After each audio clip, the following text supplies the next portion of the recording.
Genesis. Genesis 1. In the beginning God created the heavens and the earth. The earth was barren with no form of life. It was under a roaring ocean covered with darkness, but the Spirit of God was moving over the water. God said, "I command light to shine."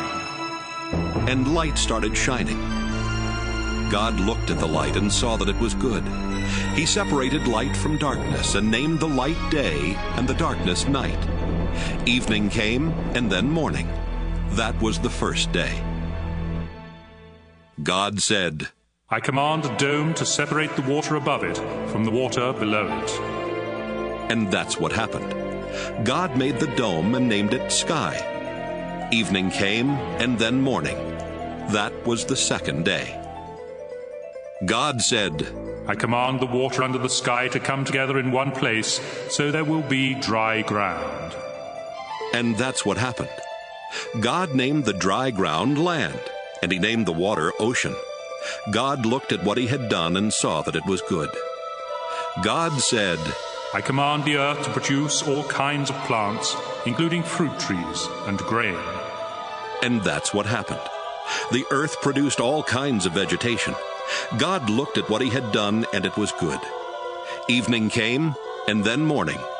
That was the third day. God said, "I command lights to appear in the sky and to separate day from night, and to show the time for seasons, special days, and years. I command them to shine on the earth." And that's what happened. God made two powerful lights, the brighter one to rule the day and the other to rule the night. He also made the stars. Then God put these lights in the sky to shine on the earth, to rule day and night, and to separate light from darkness. God looked at what he had done, and it was good. Evening came, and then morning. That was the fourth day. God said, "I command the ocean to be full of living creatures, and I command birds to fly above the earth." So God made the giant sea monsters and all the living creatures that swim in the ocean. He also made every kind of bird. God looked at what he had done, and it was good. Then he gave the living creatures his blessing. He told the ocean creatures to live everywhere in the ocean, and the birds to live everywhere on earth.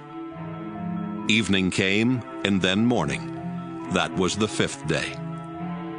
God said, "I command the earth to give life to all kinds of tame animals, wild animals, and reptiles." And that's what happened. God made every one of them. Then he looked at what he had done, and it was good. God said, "Now we will make humans, and they will be like us. We will let them rule the fish, the birds, and all other living creatures."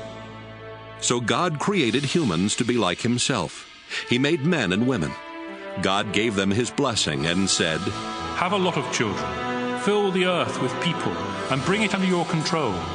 Rule over the fish in the ocean, the birds in the sky, and every animal on the earth. I have provided all kinds of fruit and grain for you to eat, and I have given the green plants as food for everything else that breathes.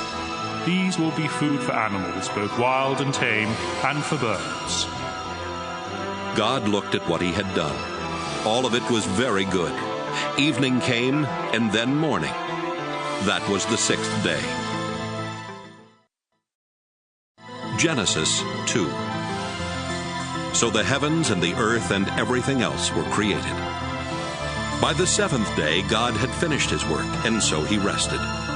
God blessed the seventh day and made it special, because on that day he rested from his work. That's how God created the heavens and the earth. When the Lord God made the heavens and the earth, no grass or plants were growing anywhere. God had not yet sent any rain, and there was no one to work the land. But streams came up from the ground and watered the earth. The Lord God took a handful of soil and made a man. God breathed life into the man, and the man started breathing. The Lord made a garden in a place called Eden, which was in the east, and he put the man there. The Lord God placed all kinds of beautiful trees and fruit trees in the garden. 2 other trees were in the middle of the garden. One of the trees gave life. The other gave the power to know the difference between right and wrong. From Eden, a river flowed out to water the garden. Then it divided into 4 rivers. The first one is the Pishon River that flows through the land of Havilah, where pure gold, rare perfumes, and precious stones are found. The second is the Gihon River that winds through Ethiopia. The Tigris River that flows east of Assyria is the third, and the fourth is the Euphrates River. The Lord God put the man in the Garden of Eden to take care of it and to look after it. But the Lord told him, You may eat fruit from any tree in the garden, except the one that has the power to let you know the difference between right and wrong. If you eat any fruit from that tree, you will die before the day is over.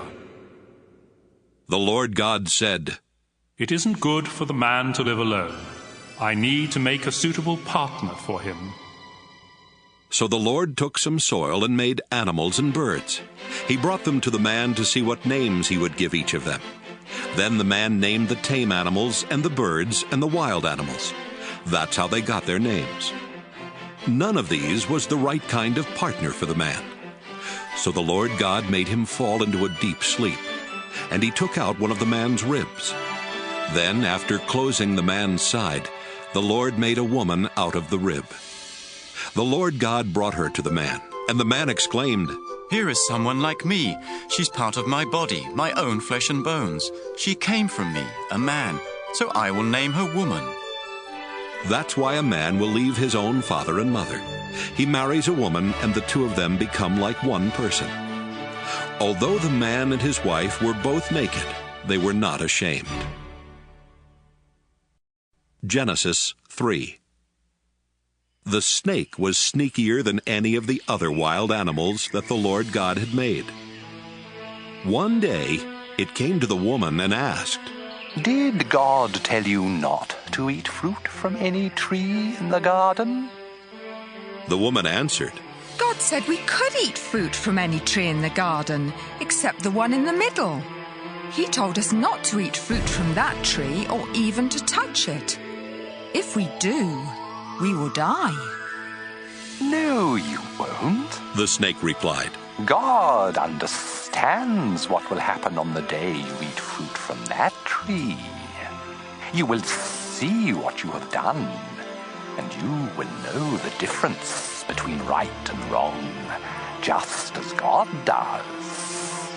The woman stared at the fruit. It looked beautiful and tasty. She wanted the wisdom that it would give her, and she ate some of the fruit. Her husband was there with her, so she gave some to him, and he ate it too. Right away they saw what they had done, and they realized they were naked. Then they sewed fig leaves together to make something to cover themselves. Late in the afternoon, a breeze began to blow, and the man and woman heard the Lord God walking in the garden. They were frightened and hid behind some trees. The Lord called out to the man and asked, Where are you? The man answered, I was naked, and when I heard you walking through the garden, I was frightened and hid. How did you know you were naked? God asked. Did you eat any fruit from that tree in the middle of the garden? It was the woman you put here with me. The man said. She gave me some of the fruit, and I ate it. The Lord God then asked the woman, What have you done? The snake tricked me, she answered. and I ate some of that fruit. So the Lord God said to the snake, Because of what you have done, you will be the only animal to suffer this curse. For as long as you live, you will crawl on your stomach and eat dirt. You and this woman will hate each other. Your descendants and hers will always be enemies. One of hers will strike you on the head, and you will strike him on the heel. Then the Lord said to the woman, You will suffer terribly when you give birth, but you will still desire your husband, and he will rule over you. The Lord said to the man, You listened to your wife and ate fruit from that tree, and so the ground will be under a curse because of what you did. As long as you live, you will have to struggle to grow enough food. Your food will be plants, but the ground will produce thorns and thistles. You will have to sweat to earn a living. You were made out of soil, and you will once again turn into soil. The man Adam named his wife Eve because she would become the mother of all who live. Then the Lord God made clothes out of animal skins for the man and his wife. The Lord said, These people now know the difference between right and wrong, just as we do. But they must not be allowed to eat fruit from the tree that lets them live forever. So the Lord God sent them out of the Garden of Eden, where they would have to work the ground from which the man had been made. Then God put winged creatures at the entrance to the garden and a flaming, flashing sword to guard the way to the life-giving tree. Genesis 4. Adam and Eve had a son. Then Eve said, I'll name him Cain, because I got him with the help of the Lord. Later, she had another son and named him Abel. Abel became a sheep farmer, but Cain farmed the land. One day, Cain gave part of his harvest to the Lord, and Abel also gave an offering to the Lord. He killed the firstborn lamb from one of his sheep and gave the Lord the best parts of it. The Lord was pleased with Abel and his offering, but not with Cain and his offering. This made Cain so angry that he could not hide his feelings. The Lord said to Cain, What's wrong with you? Why do you have such an angry look on your face? If you had done the right thing, you would be smiling. But you did the wrong thing, and now sin is waiting to attack you like a lion. Sin wants to destroy you, but don't let it. Cain said to his brother Abel, Let's go for a walk. And when they were out in a field, Cain killed him. Afterwards, the Lord asked Cain, Where is Abel? How should I know? He answered. Am I supposed to look after my brother? Then the Lord said, Why have you done this terrible thing? You killed your own brother, and his blood flowed onto the ground. Now his blood is calling out for me to punish you, and so I'll put you under a curse. Because you killed Abel and made his blood run out on the ground, you will never be able to farm the land again. If you try to farm the land, it won't produce anything for you. From now on, you'll be without a home, and you'll spend the rest of your life wandering from place to place. This punishment is too hard. Cain said, You're making me leave my home and live far from you. I will have to wander about without a home, and just anyone could kill me. No, the Lord answered. Anyone who kills you will be punished 7 times worse than I am punishing you. So the Lord put a mark on Cain to warn everyone not to kill him. But Cain had to go far from the Lord and live in the land of wandering, which is east of Eden. Later, Cain and his wife had a son named Enoch. At the time, Cain was building a town, and so he named it Enoch after his son.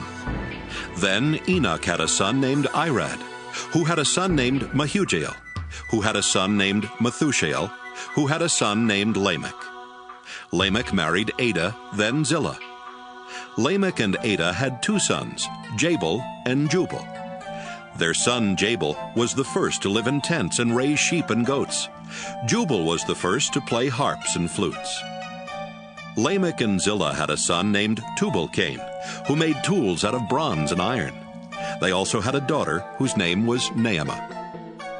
One day Lamech said to his 2 wives, A young man wounded me, and I killed him.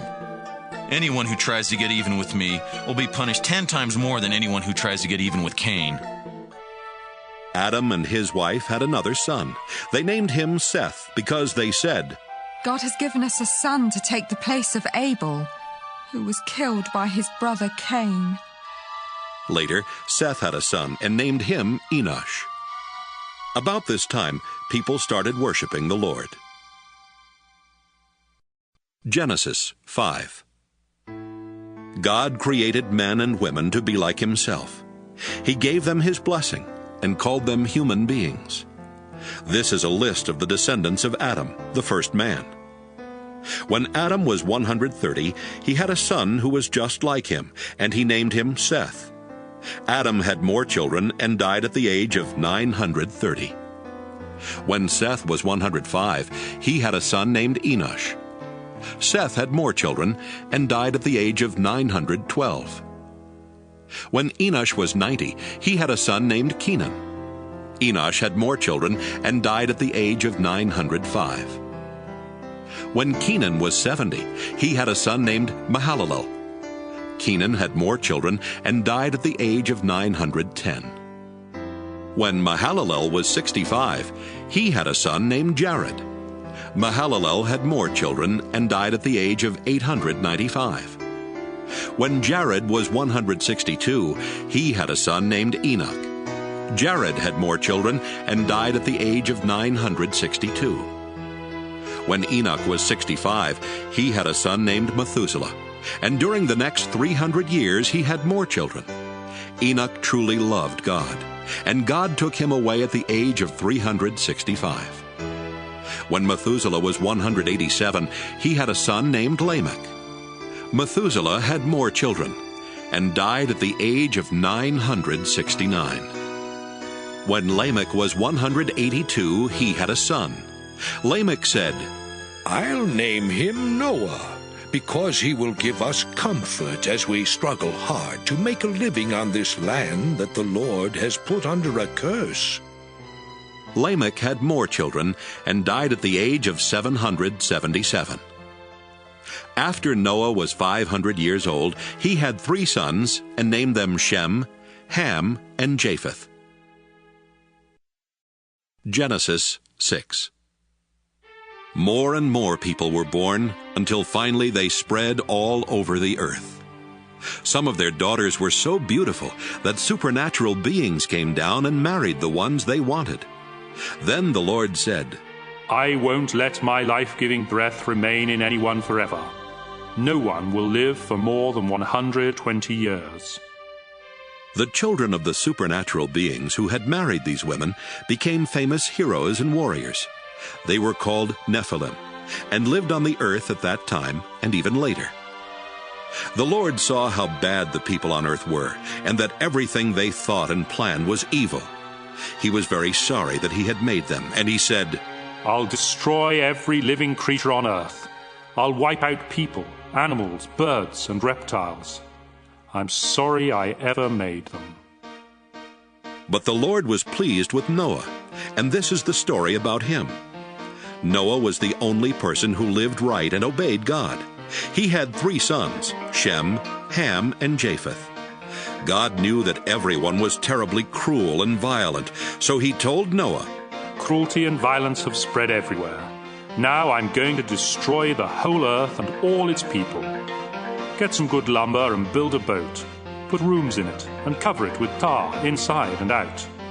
Make it 450 feet long, 75 feet high, and 45 feet wide. Build a roof on the boat and leave a space of about 18 inches between the roof and the sides. Make the boat 3 stories high and put a door on one side. I'm going to send a flood that will destroy everything that breathes. Nothing will be left alive. But I solemnly promise that you, your wife, your sons, and your daughters-in-law will be kept safe in the boat. Bring into the boat with you a male and a female of every kind of animal and bird, as well as a male and a female of every reptile. I don't want them to be destroyed. Store up enough food both for yourself and for them. Noah did everything the Lord told him to do. Genesis 7. The Lord told Noah, Take your whole family with you into the boat, because you are the only one on this earth who pleases me. Take 7 pairs of every kind of animal that can be used for sacrifice, and 1 pair of all others. Also, take 7 pairs of every kind of bird with you. Do this so there will always be animals and birds on the earth. 7 days from now I will send rain that will last for 40 days and nights, and I will destroy all other living creatures I have made. Noah was 600 years old when he went into the boat to escape the flood, and he did everything the Lord had told him to do. His wife, his sons, and his daughters-in-law all went inside with him. He obeyed God and took a male and a female of each kind of animal and bird into the boat with him. 7 days later, a flood began to cover the earth. Noah was 600 years old when the water under the earth started gushing out everywhere. The sky opened like windows and rain poured down for 40 days and nights. All this began on the 17th day of the second month of the year. On that day, Noah and his wife went into the boat with their 3 sons, Shem, Ham, and Japheth, and their wives. They took along every kind of animal, tame and wild, including the birds. Noah took a male and a female of every living creature with him, just as God had told him to do. And when they were all in the boat, God closed the door. For 40 days the rain poured down without stopping, and the water became deeper and deeper, until the boat started floating high above the ground. Finally, the mighty flood was so deep that even the highest mountain peaks were almost 25 feet below the surface of the water. Not a bird, animal, reptile, or human was left alive anywhere on earth. The Lord destroyed everything that breathed. Nothing was left alive except Noah and the others in the boat.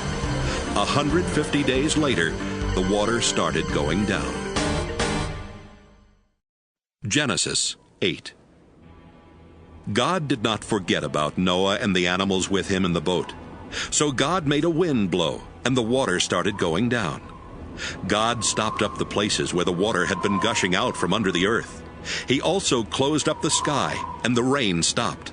For 150 days, the water slowly went down. Then, on the 17th day of the 7th month of the year, the boat came to rest somewhere in the Ararat Mountains. The water kept going down, and the mountaintops could be seen on the first day of the 10th month. 40 days later, Noah opened a window to send out a raven, but it kept flying around until the water had dried up.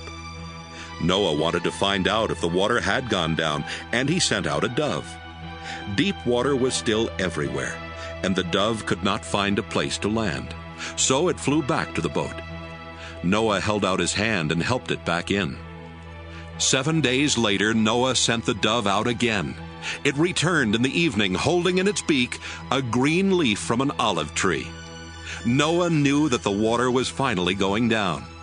He waited 7 more days before sending the dove out again, and this time it did not return. Noah was now 601 years old, and by the first day of that year, almost all the water had gone away. Noah made an opening in the roof of the boat and saw that the ground was getting dry.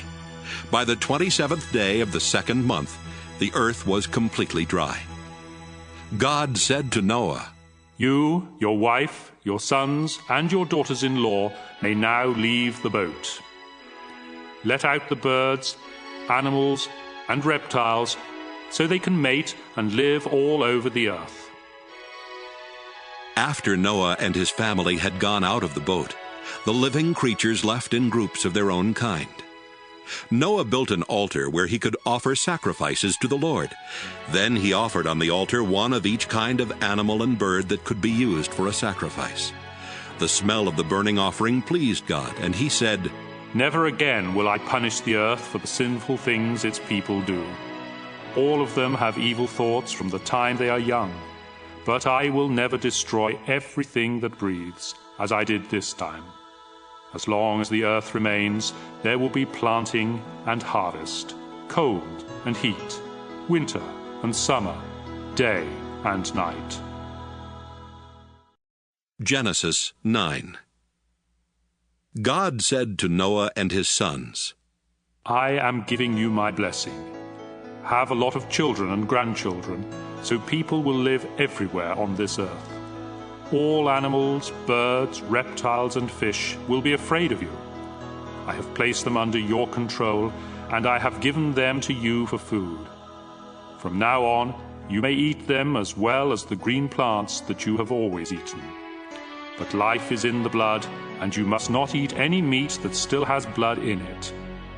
I created humans to be like me, and I will punish any animal or person that takes a human life. If an animal kills someone, that animal must die. And if a person takes the life of another, that person must be put to death.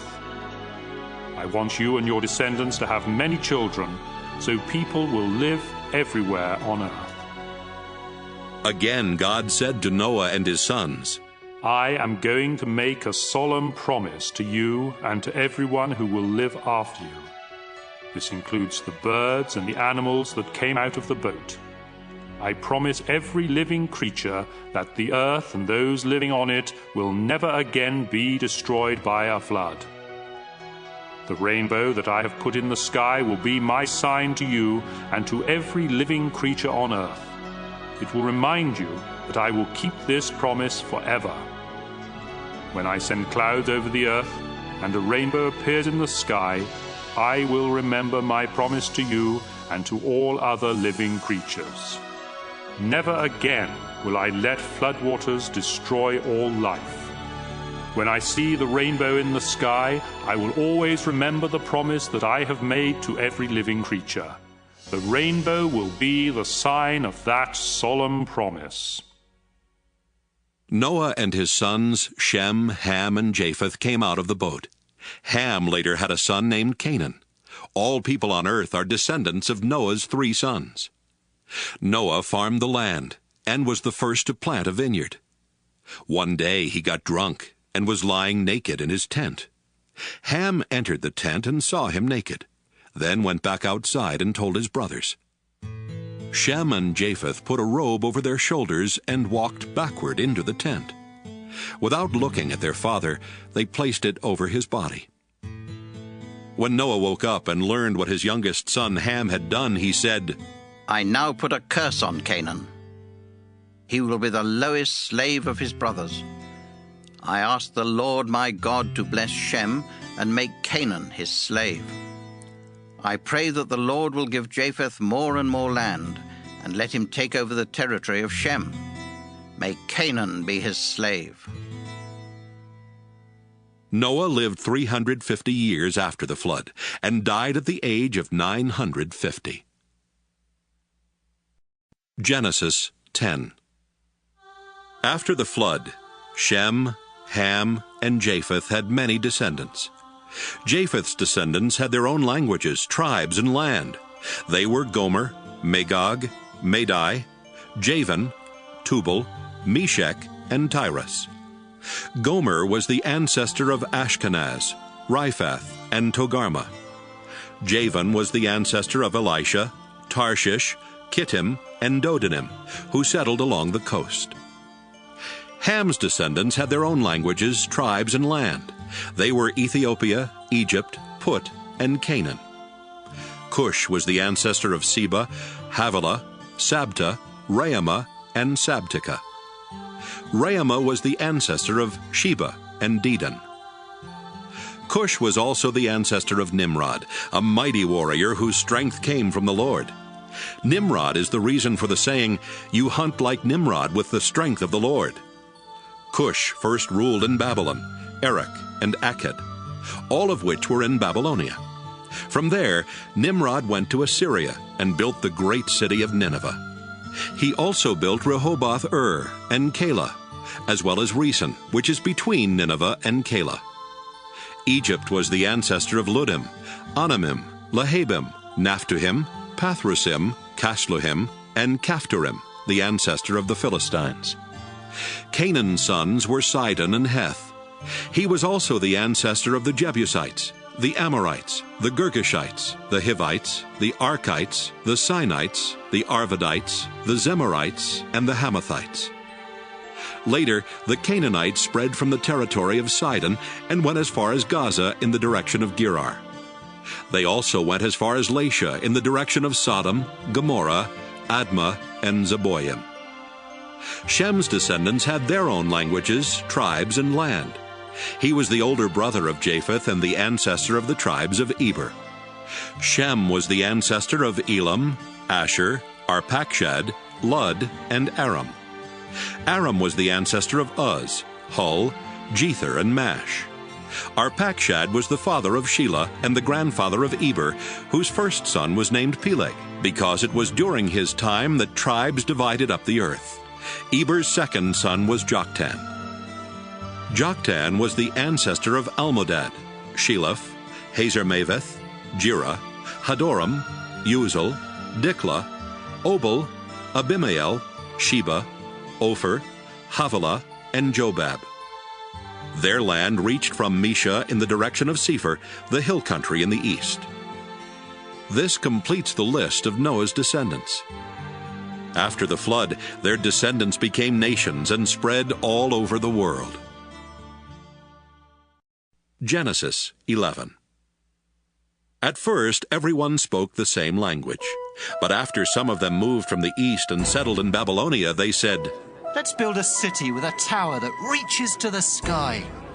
We'll use hard bricks and tar instead of stone and mortar. We'll become famous, and we won't be scattered all over the world."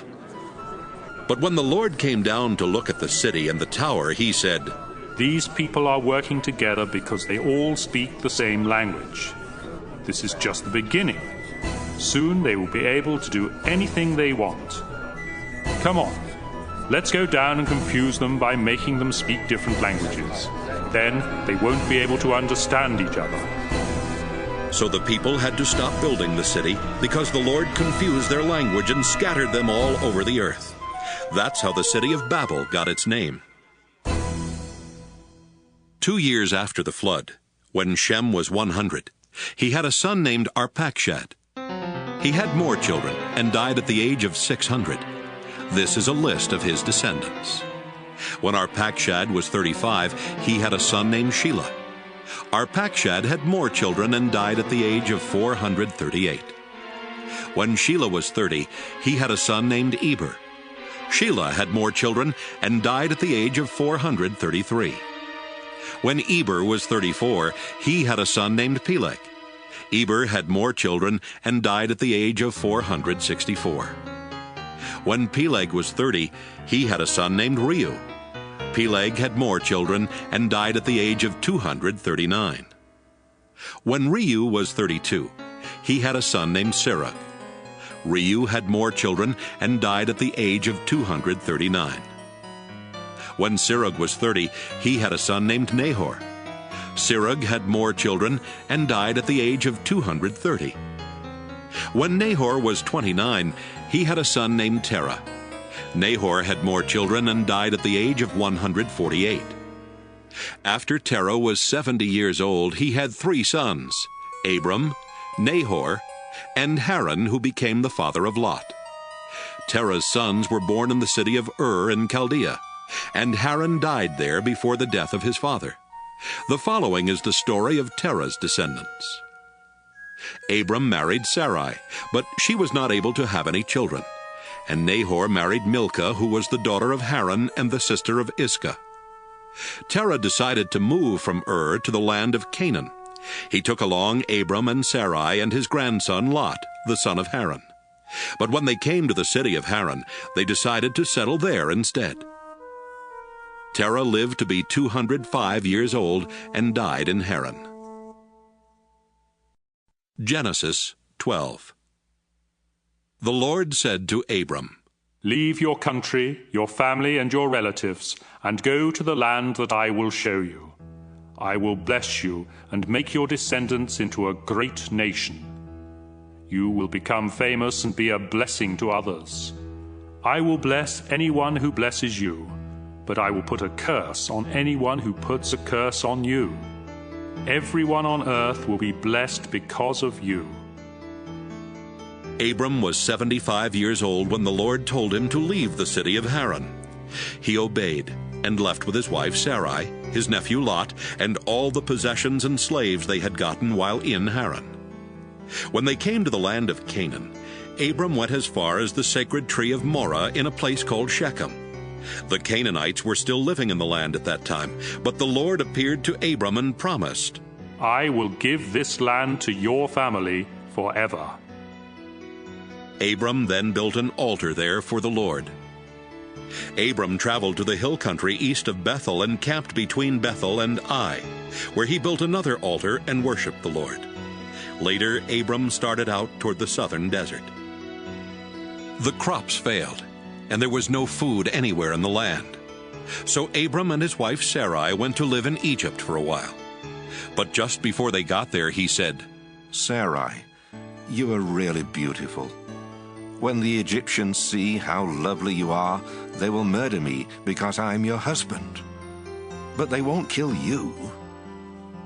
Please save my life by saying that you are my sister. As soon as Abram and Sarai arrived in Egypt, the Egyptians noticed how beautiful she was. The king's officials told him about her, and she was taken to his house. The king was good to Abram because of Sarai, and Abram was given sheep, cattle, donkeys, slaves, and camels. Because of Sarai, the Lord struck the king and everyone in his palace with terrible diseases. Finally, the king sent for Abram and said to him, "What have you done to me? Why didn't you tell me Sarai was your wife? Why did you make me believe she was your sister? Now I've married her. Take her and go. She's your wife." So the king told his men to let Abram and Sarai take their possessions and leave. Genesis 13. Abram and Sarai took everything they owned and went to the southern desert. Lot went with them. Abram was very rich. He owned many cattle, sheep, and goats, and had a lot of silver and gold. Abram moved from place to place in the southern desert, and finally he went north and set up his tents between Bethel and Ai, where he had earlier camped, and built an altar. There he worshipped the Lord. Lot, who was traveling with him, also had sheep, goats, and cattle, as well as his own family and slaves. At this time the Canaanites and the Perizzites were living in the same area, and so there wasn't enough pasture land left for Abram and Lot with all of their animals. Besides this, the men who took care of Abram's animals and the ones who took care of Lot's animals started quarreling. Abram said to Lot, "We are close relatives. We shouldn't argue, and our men shouldn't be fighting one another. There is plenty of land for you to choose from. Let's separate. If you go north, I'll go south. If you go south, I'll go north." This happened before the Lord had destroyed the cities of Sodom and Gomorrah. And when Lot looked around, he saw there was plenty of water in the Jordan Valley. All the way to Zoar, the valley was as green as the garden of the Lord or the land of Egypt. So Lot chose the whole Jordan Valley for himself, and as he started toward the east, he and Abram separated. Abram stayed in the land of Canaan. But Lot settled near the cities of the valley and put up his tents not far from Sodom, where the people were evil and sinned terribly against the Lord. After Abram and Lot had gone their separate ways, the Lord said to Abram, "Look around to the north, south, east, and west. I will give you and your family all the land you can see. It will be theirs forever.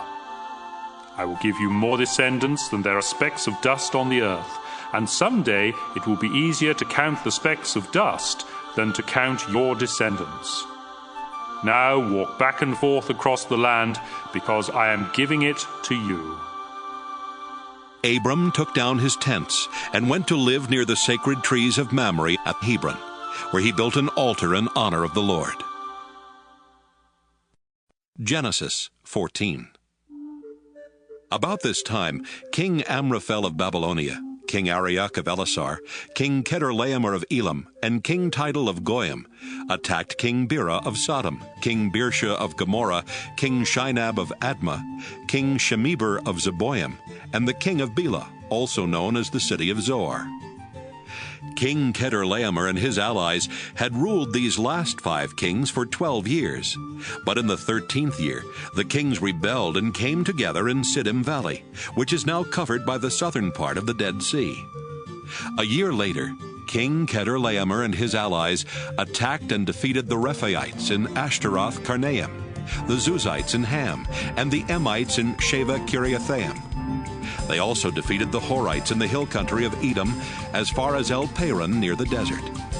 They went back to the city of En-Mishpat, better known as Kadesh. Then they captured all the land that belonged to the Amalekites, and they defeated the Amorites who were living in Hazazon Tamar. At Siddim Valley, the armies of the kings of Sodom, Gomorrah, Admah, Zeboim, and Bela fought the armies of King Chedorlaomer of Elam, King Tidal of Goyim, King Amraphel of Babylonia, and King Arioch of Elasar. The valley was full of tar pits, and when the troops from Sodom and Gomorrah started running away, some of them fell into the pits. Others escaped to the hill country. Their enemies took everything of value from Sodom and Gomorrah, including their food supplies. They also captured Abram's nephew Lot, who lived in Sodom. They took him and his possessions and then left.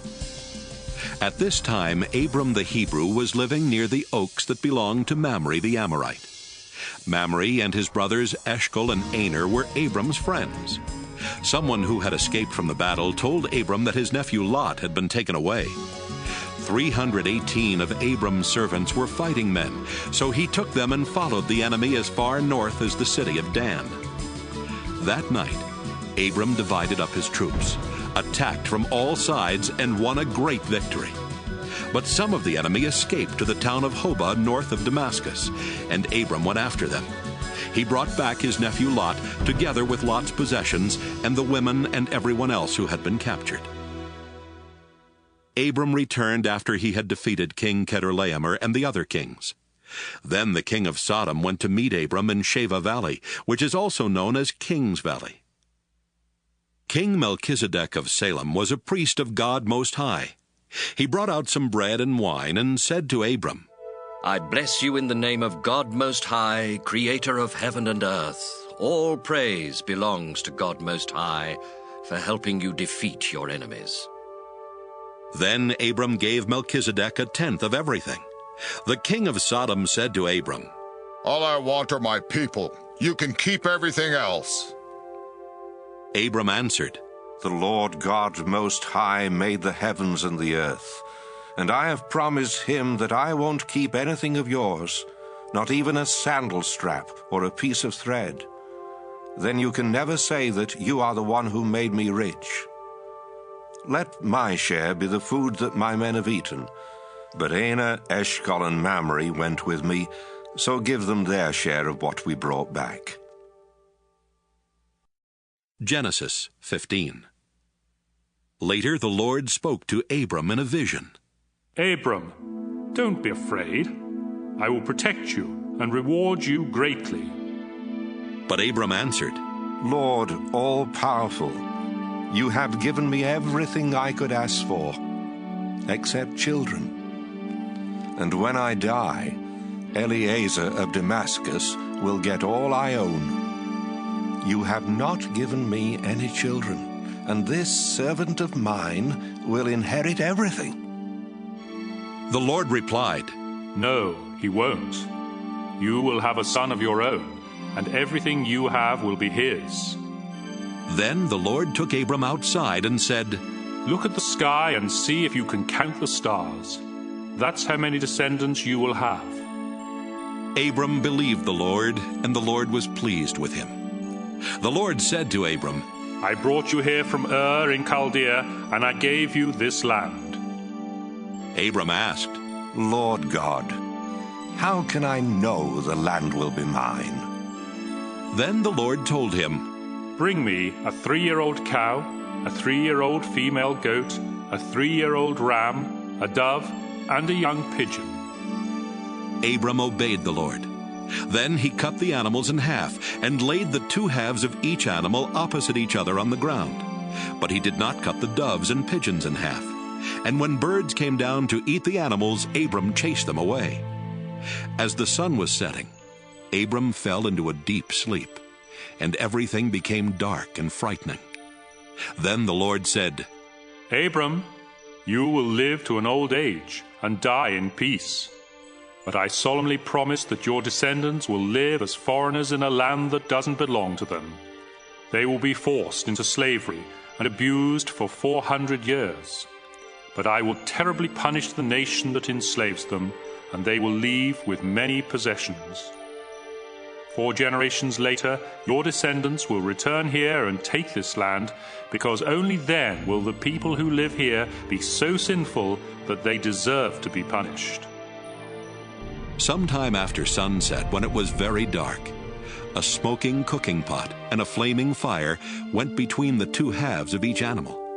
At that time, the Lord made an agreement with Abram and told him, I will give your descendants the land east of the Shihor River on the border of Egypt as far as the Euphrates River.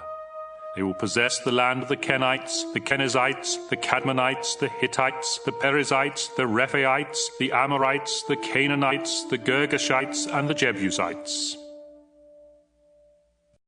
Genesis 16. Abram's wife Sarai had not been able to have any children, but she owned a young Egyptian slave woman named Hagar. And Sarai said to Abram, The Lord has not given me any children. Sleep with my slave, and if she has a child, it will be mine. Abram agreed, and Sarai gave him Hagar to be his wife.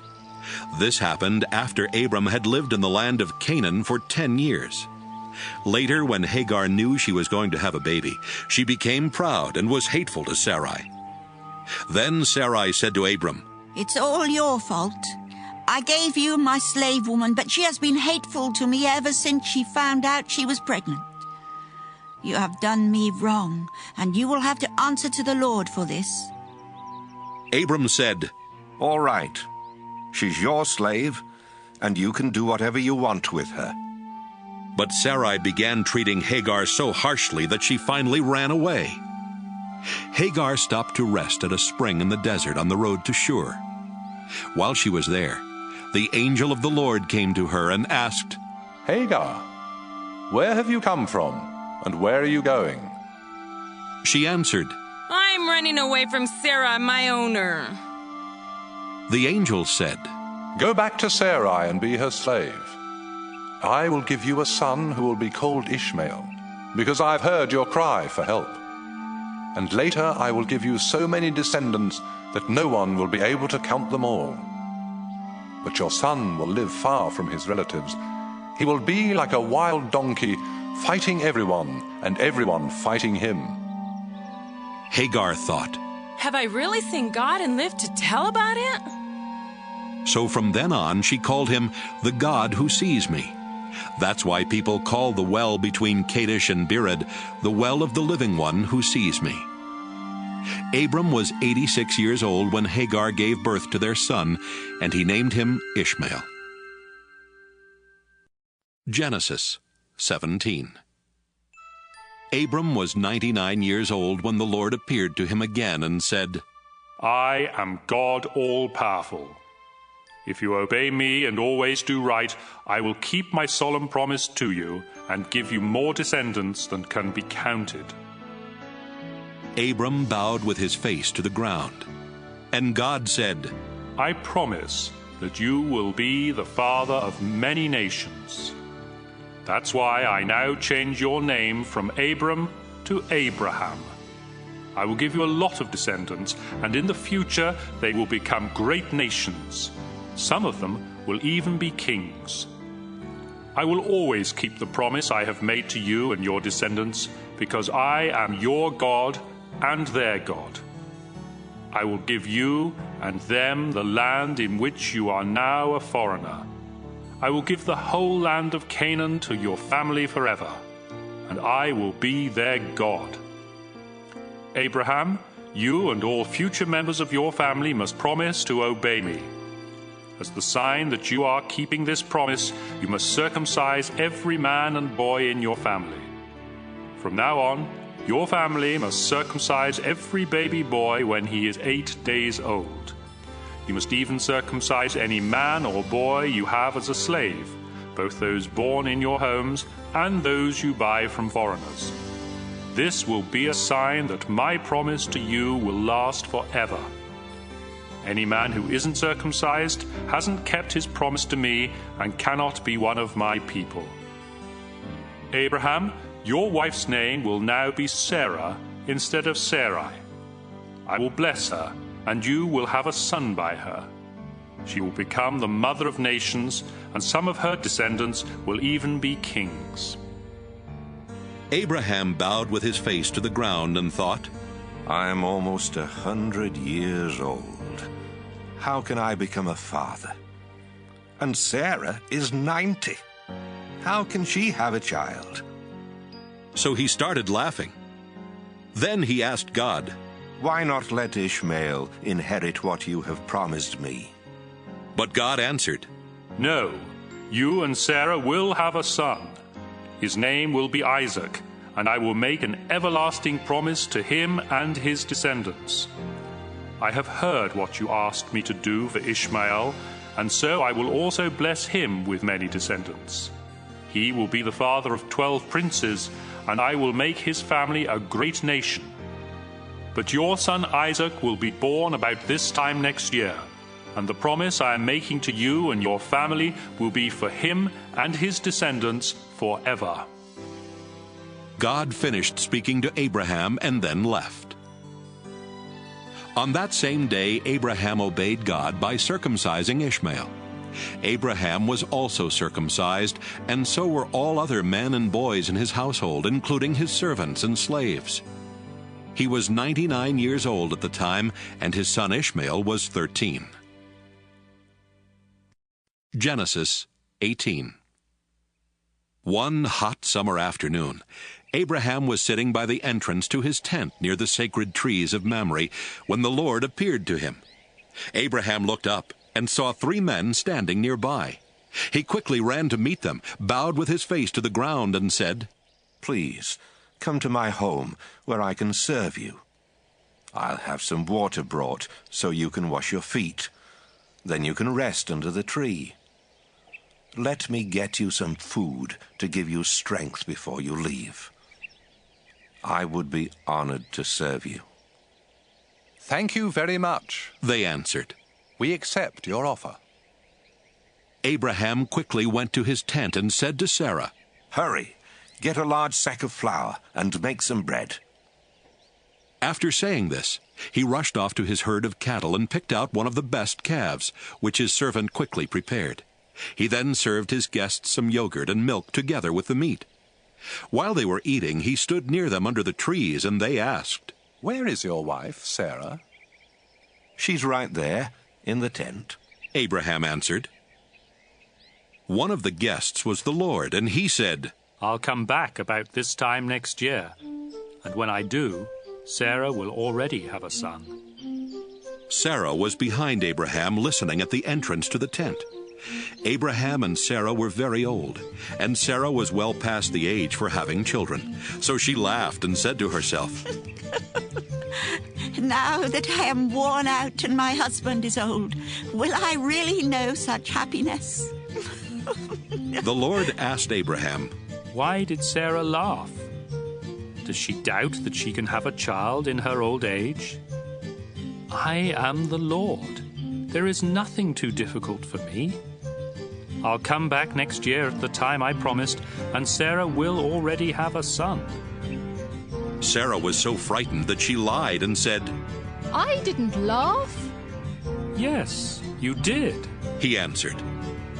When the 3 men got ready to leave, they looked down toward Sodom, and Abraham walked part of the way with them.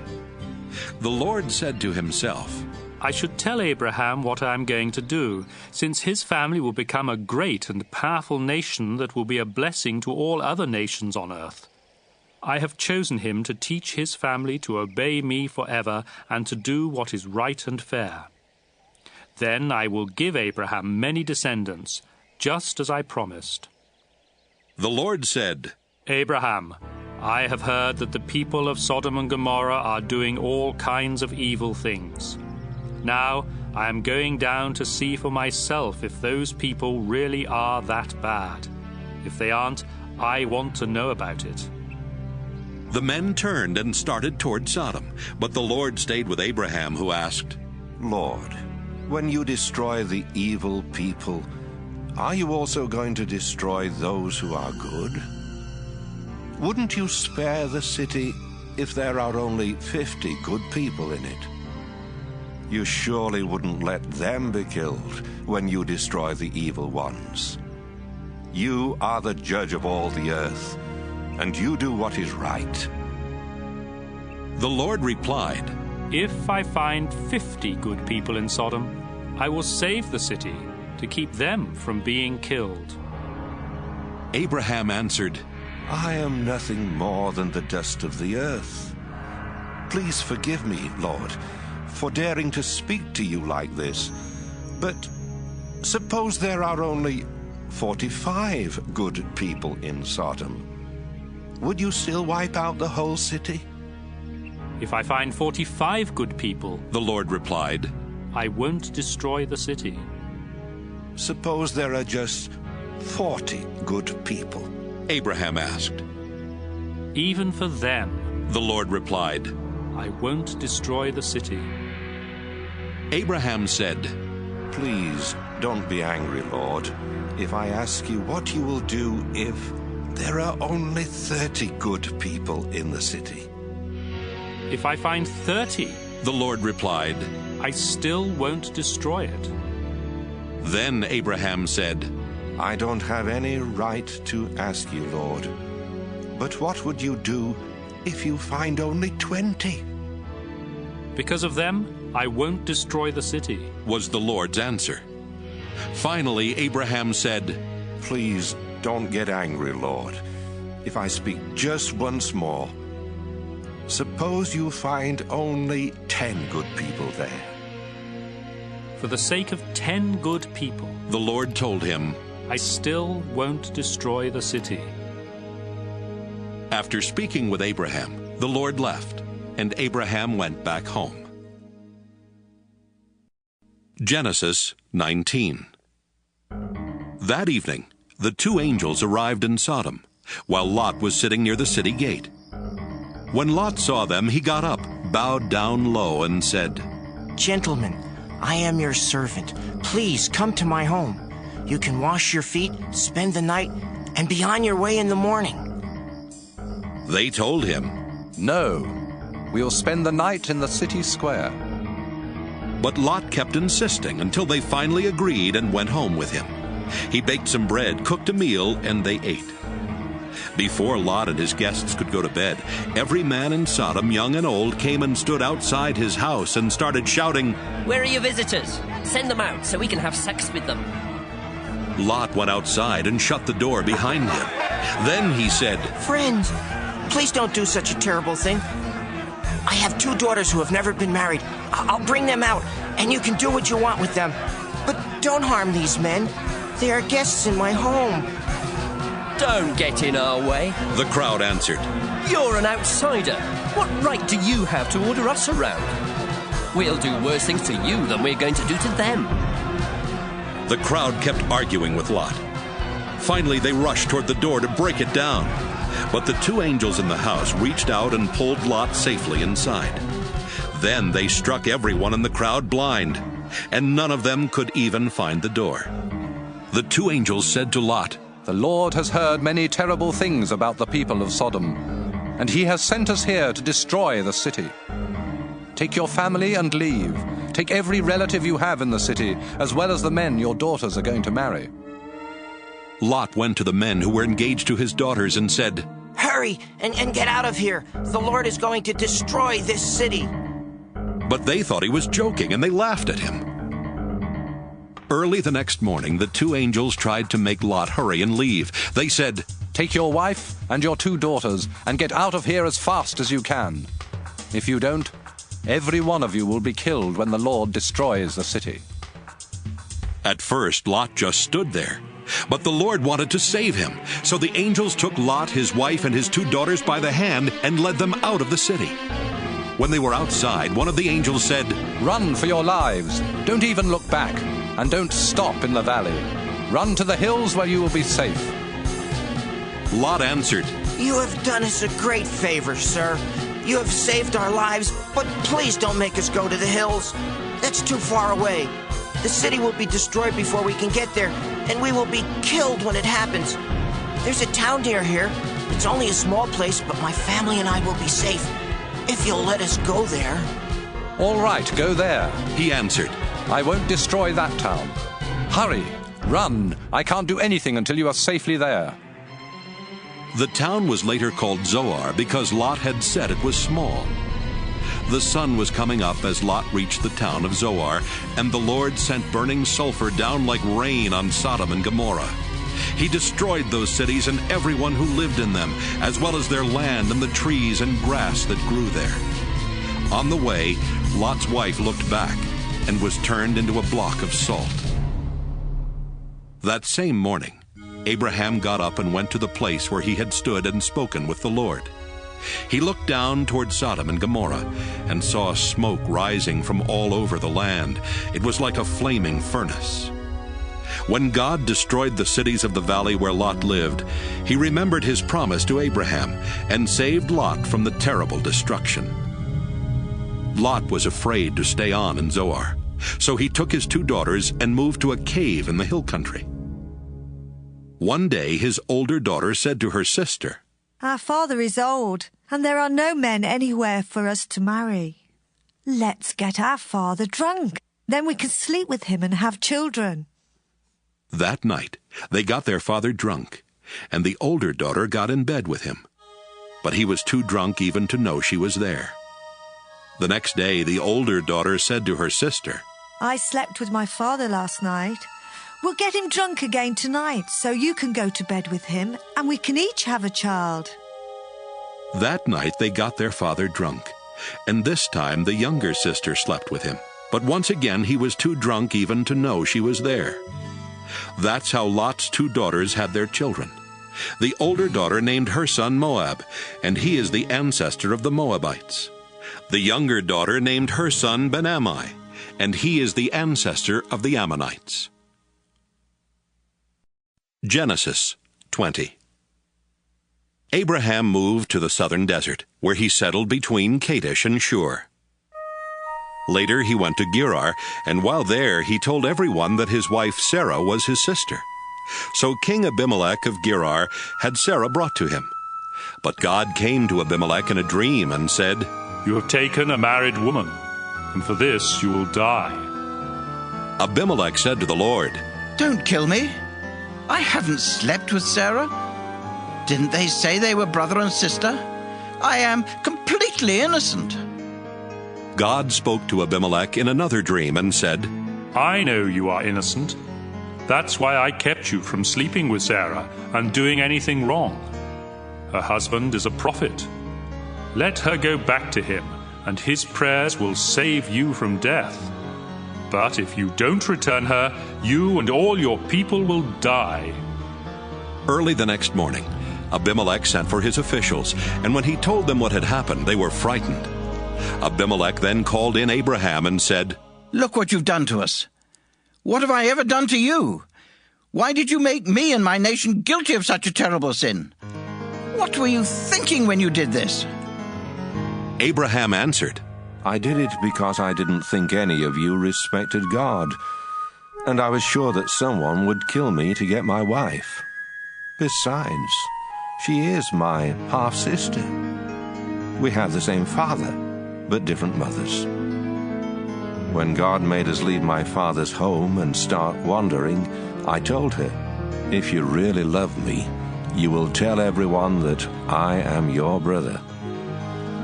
Abimelech gave Abraham some sheep, cattle, and slaves. He sent Sarah back and told Abraham that he could settle anywhere in his country. Then he said to Sarah, "I have given your brother 1,000 pieces of silver as proof to everyone that you have done nothing wrong." Meanwhile, God had kept Abimelech's wife and slaves from having children. But Abraham prayed, and God let them start having children again. Genesis 21. The Lord was good to Sarah and kept his promise. Although Abraham was very old, Sarah had a son exactly at the time God had said. Abraham named his son Isaac, and when the boy was 8 days old, Abraham circumcised him, just as the Lord had commanded. Abraham was 100 years old when Isaac was born, and Sarah said, "God has made me laugh. Now everyone will laugh with me. Who would have dared to tell Abraham that someday I would have a child? But in his old age, I have given him a son." The time came when Sarah no longer had to nurse Isaac, and on that day Abraham gave a big feast. One day, Sarah noticed Hagar's son Ishmael playing, and she said to Abraham, "Get rid of that Egyptian slave woman and her son. I don't want him to inherit anything. It should all go to my son. Abraham was worried about Ishmael. But God said, Abraham, don't worry about your slave woman and the boy. Just do what Sarah tells you. Isaac will inherit your family name, but the son of the slave woman is also your son, and I will make his descendants into a great nation. Early the next morning, Abraham gave Hagar an animal skin full of water and some bread. Then he put the boy on her shoulder and sent them away. They wandered around in the desert near Beersheba, and after they had run out of water, Hagar put her son under a bush. Then she sat down a long way off because she could not bear to watch him die, and she cried bitterly. When God heard the boy crying, the angel of God called out to Hagar from heaven and said, Hagar, why are you worried? Don't be afraid. I have heard your son crying. Help him up and hold his hand, because I will make him the father of a great nation. Then God let her see a well. So she went to the well and filled the skin with water, then gave some to her son. God blessed Ishmael, and as the boy grew older, he became an expert with his bow and arrows. He lived in the Paran desert, and his mother chose an Egyptian woman for him to marry. About this time, Abimelech and his army commander Phicol said to Abraham, God blesses everything you do. Now I want you to promise in the name of God that you will always be loyal to me and my descendants, just as I have always been loyal to you in this land where you have lived as a foreigner. And so Abraham promised. One day, Abraham told Abimelech, Some of your servants have taken over one of my wells. This is the first I've heard about it, Abimelech replied. Why haven't you said something before? I don't have any idea who did it. Abraham gave Abimelech some sheep and cattle, and then the two men made a peace treaty. Abraham separated 7 female lambs from his flock of sheep, and Abimelech asked, Why have you done this? Abraham told him, I want you to accept these 7 lambs as proof that I dug this well. So they called the place Beersheba, because they made a treaty there. When the treaty was completed, Abimelech and his army commander Phicol went back to the land of the Philistines. Abraham planted a tamarisk tree in Beersheba and worshipped the eternal Lord God. Then Abraham lived a long time as a foreigner in the land of the Philistines. Genesis 22. Some years later, God decided to test Abraham, so he spoke to him. Abraham answered, Here I am, Lord. The Lord said, Go, get Isaac, your only son, the one you dearly love. Take him to the land of Moriah, and I will show you a mountain, where you must sacrifice him to me on the fires of an altar. So Abraham got up early the next morning and chopped wood for the fire. He put a saddle on his donkey and left with Isaac and 2 servants for the place where God had told him to go. 3 days later, Abraham looked off in the distance and saw the place. He told his servants, Stay here with the donkey, while my son and I go over there to worship. We will come back. Abraham put the wood on Isaac's shoulder, but he carried the hot coals and the knife. As the 2 of them walked along, Isaac said, Father, we have the coals and the wood, but where is the lamb for the sacrifice? My son, Abraham answered, God will provide the lamb. The 2 of them walked on, and when they reached the place that God had told him about, Abraham built an altar and placed the wood on it. Next, he tied up his son and put him on the wood. He then took the knife and got ready to kill his son. But the Lord's angel shouted from heaven, Abraham! Abraham! Here I am, he answered. Don't hurt the boy or harm him in any way. The angel said, Now I know that you truly obey God, because you were willing to offer him your only son. Abraham looked up and saw a ram caught by its horns in the bushes. So he took the ram and sacrificed it in place of his son. Abraham named that place, The Lord Will Provide. And even now people say, On the mountain of the Lord it will be provided. The Lord's angel called out from heaven a second time. You were willing to offer the Lord your only son, and so he makes you this solemn promise. I will bless you and give you such a large family that someday your descendants will be more numerous than the stars in the sky or the grains of sand along the beach. They will defeat their enemies and take over the cities where their enemies live. You have obeyed me, and so you and your descendants will be a blessing to all nations on earth." Abraham and Isaac went back to the servants who had come with him, and they returned to Abraham's home in Beersheba.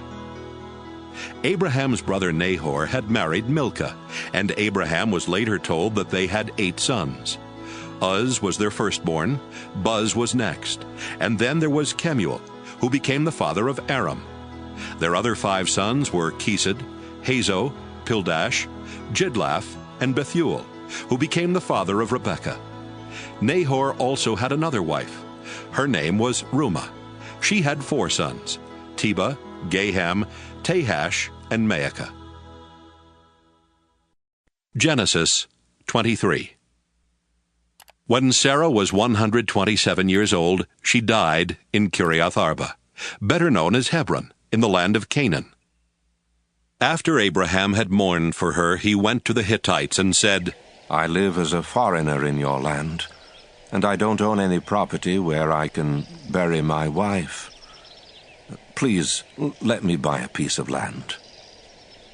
"Sir," they answered, "you're an important man. Choose the best place to bury your wife. None of us would refuse you a resting place for your dead." Abraham bowed down and replied, "If you are willing to let me bury my wife here, please ask Zohar's son Ephron to sell me Machpelah Cave at the end of his field. I'll pay what it's worth, and all of you can be witnesses." Ephron was sitting there near the city gate when Abraham made this request, and he answered, "Sir, the whole field, including the cave, is yours. With my own people as witnesses, I freely give it to you as a burial place for your dead." Once again Abraham bowed down and said to Ephron, "In front of these witnesses, I offer you the full price so I can bury my wife. Please accept my offer." "But, sir," the man replied, "the property is worth only 400 pieces of silver. Why should we haggle over such a small amount? Take the land, it's yours." Abraham accepted Ephron's offer and paid him the 400 pieces of silver in front of everyone at the city gate. That's how Abraham got Ephron's property east of Hebron, which included the field with all its trees, as well as Machpelah Cave at the end of the field. So Abraham buried his wife Sarah in Machpelah Cave that was in the field he had bought from the Hittites. Genesis 24. Abraham was now a very old man. The Lord had made him rich, and he was successful in everything he did. One day Abraham called in his most trusted servant and said to him, "Solemnly promise me, in the name of the Lord, who rules heaven and earth, that you won't choose a wife for my son Isaac from the people here in the land of Canaan. Instead, go back to the land where I was born and find a wife for him from among my relatives." But the servant asked, "What if the young woman I choose refuses to leave home and come here with me? Should I send Isaac there to look for a wife?" "No," Abraham answered. "Don't ever do that, no matter what. The Lord who rules heaven brought me here from the land where I was born and promised that he would give this land to my descendants forever. When you go back there, the Lord will send his angel ahead of you to help you find a wife for my son. If the woman refuses to come along, you don't have to keep this promise. But don't ever take my son back there." So the servant gave Abraham his word that he would do everything he had been told to do. Soon after that, the servant loaded 10 of Abraham's camels with valuable gifts. Then he set out for the city in northern Syria where Abraham's brother Nahor lived. When he got there, he let the camels rest near the well outside the city. It was late afternoon, the time when the women came out for water. The servant prayed, "You, Lord, are the God my master Abraham worships. Please keep your promise to him and let me find a wife for Isaac today. The young women of the city will soon come to this well for water, and I'll ask one of them for a drink. If she gives me a drink and then offers to get some water for my camels, I'll know she is the one you have chosen and that you have kept your promise to my master." While he was still praying, a beautiful unmarried young woman came by with a water jar on her shoulder. She was Rebekah, the daughter of Bethuel, the son of Abraham's brother Nahor, and his wife Milcah. Rebekah walked past Abraham's servant, then went over to the well and filled her water jar. When she started back, Abraham's servant ran to her and said, "Please, let me have a drink of water." "I'll be glad to," she answered. Then she quickly took the jar from her shoulder and held it while he drank. After he had finished, she said, "Now I'll give your camels all the water they want." She quickly poured out water for them, and she kept going back for more until his camels had drunk all they wanted. Abraham's servant did not say a word, but he watched everything Rebekah did, because he wanted to know for certain if this was the woman the Lord had chosen. The servant had brought along an expensive gold ring and 2 large gold bracelets. When Rebekah had finished bringing the water, he gave her the ring for her nose and the bracelets for her arms. Then he said, "Please, tell me who your father is. Does he have room in his house for me and my men to spend the night?"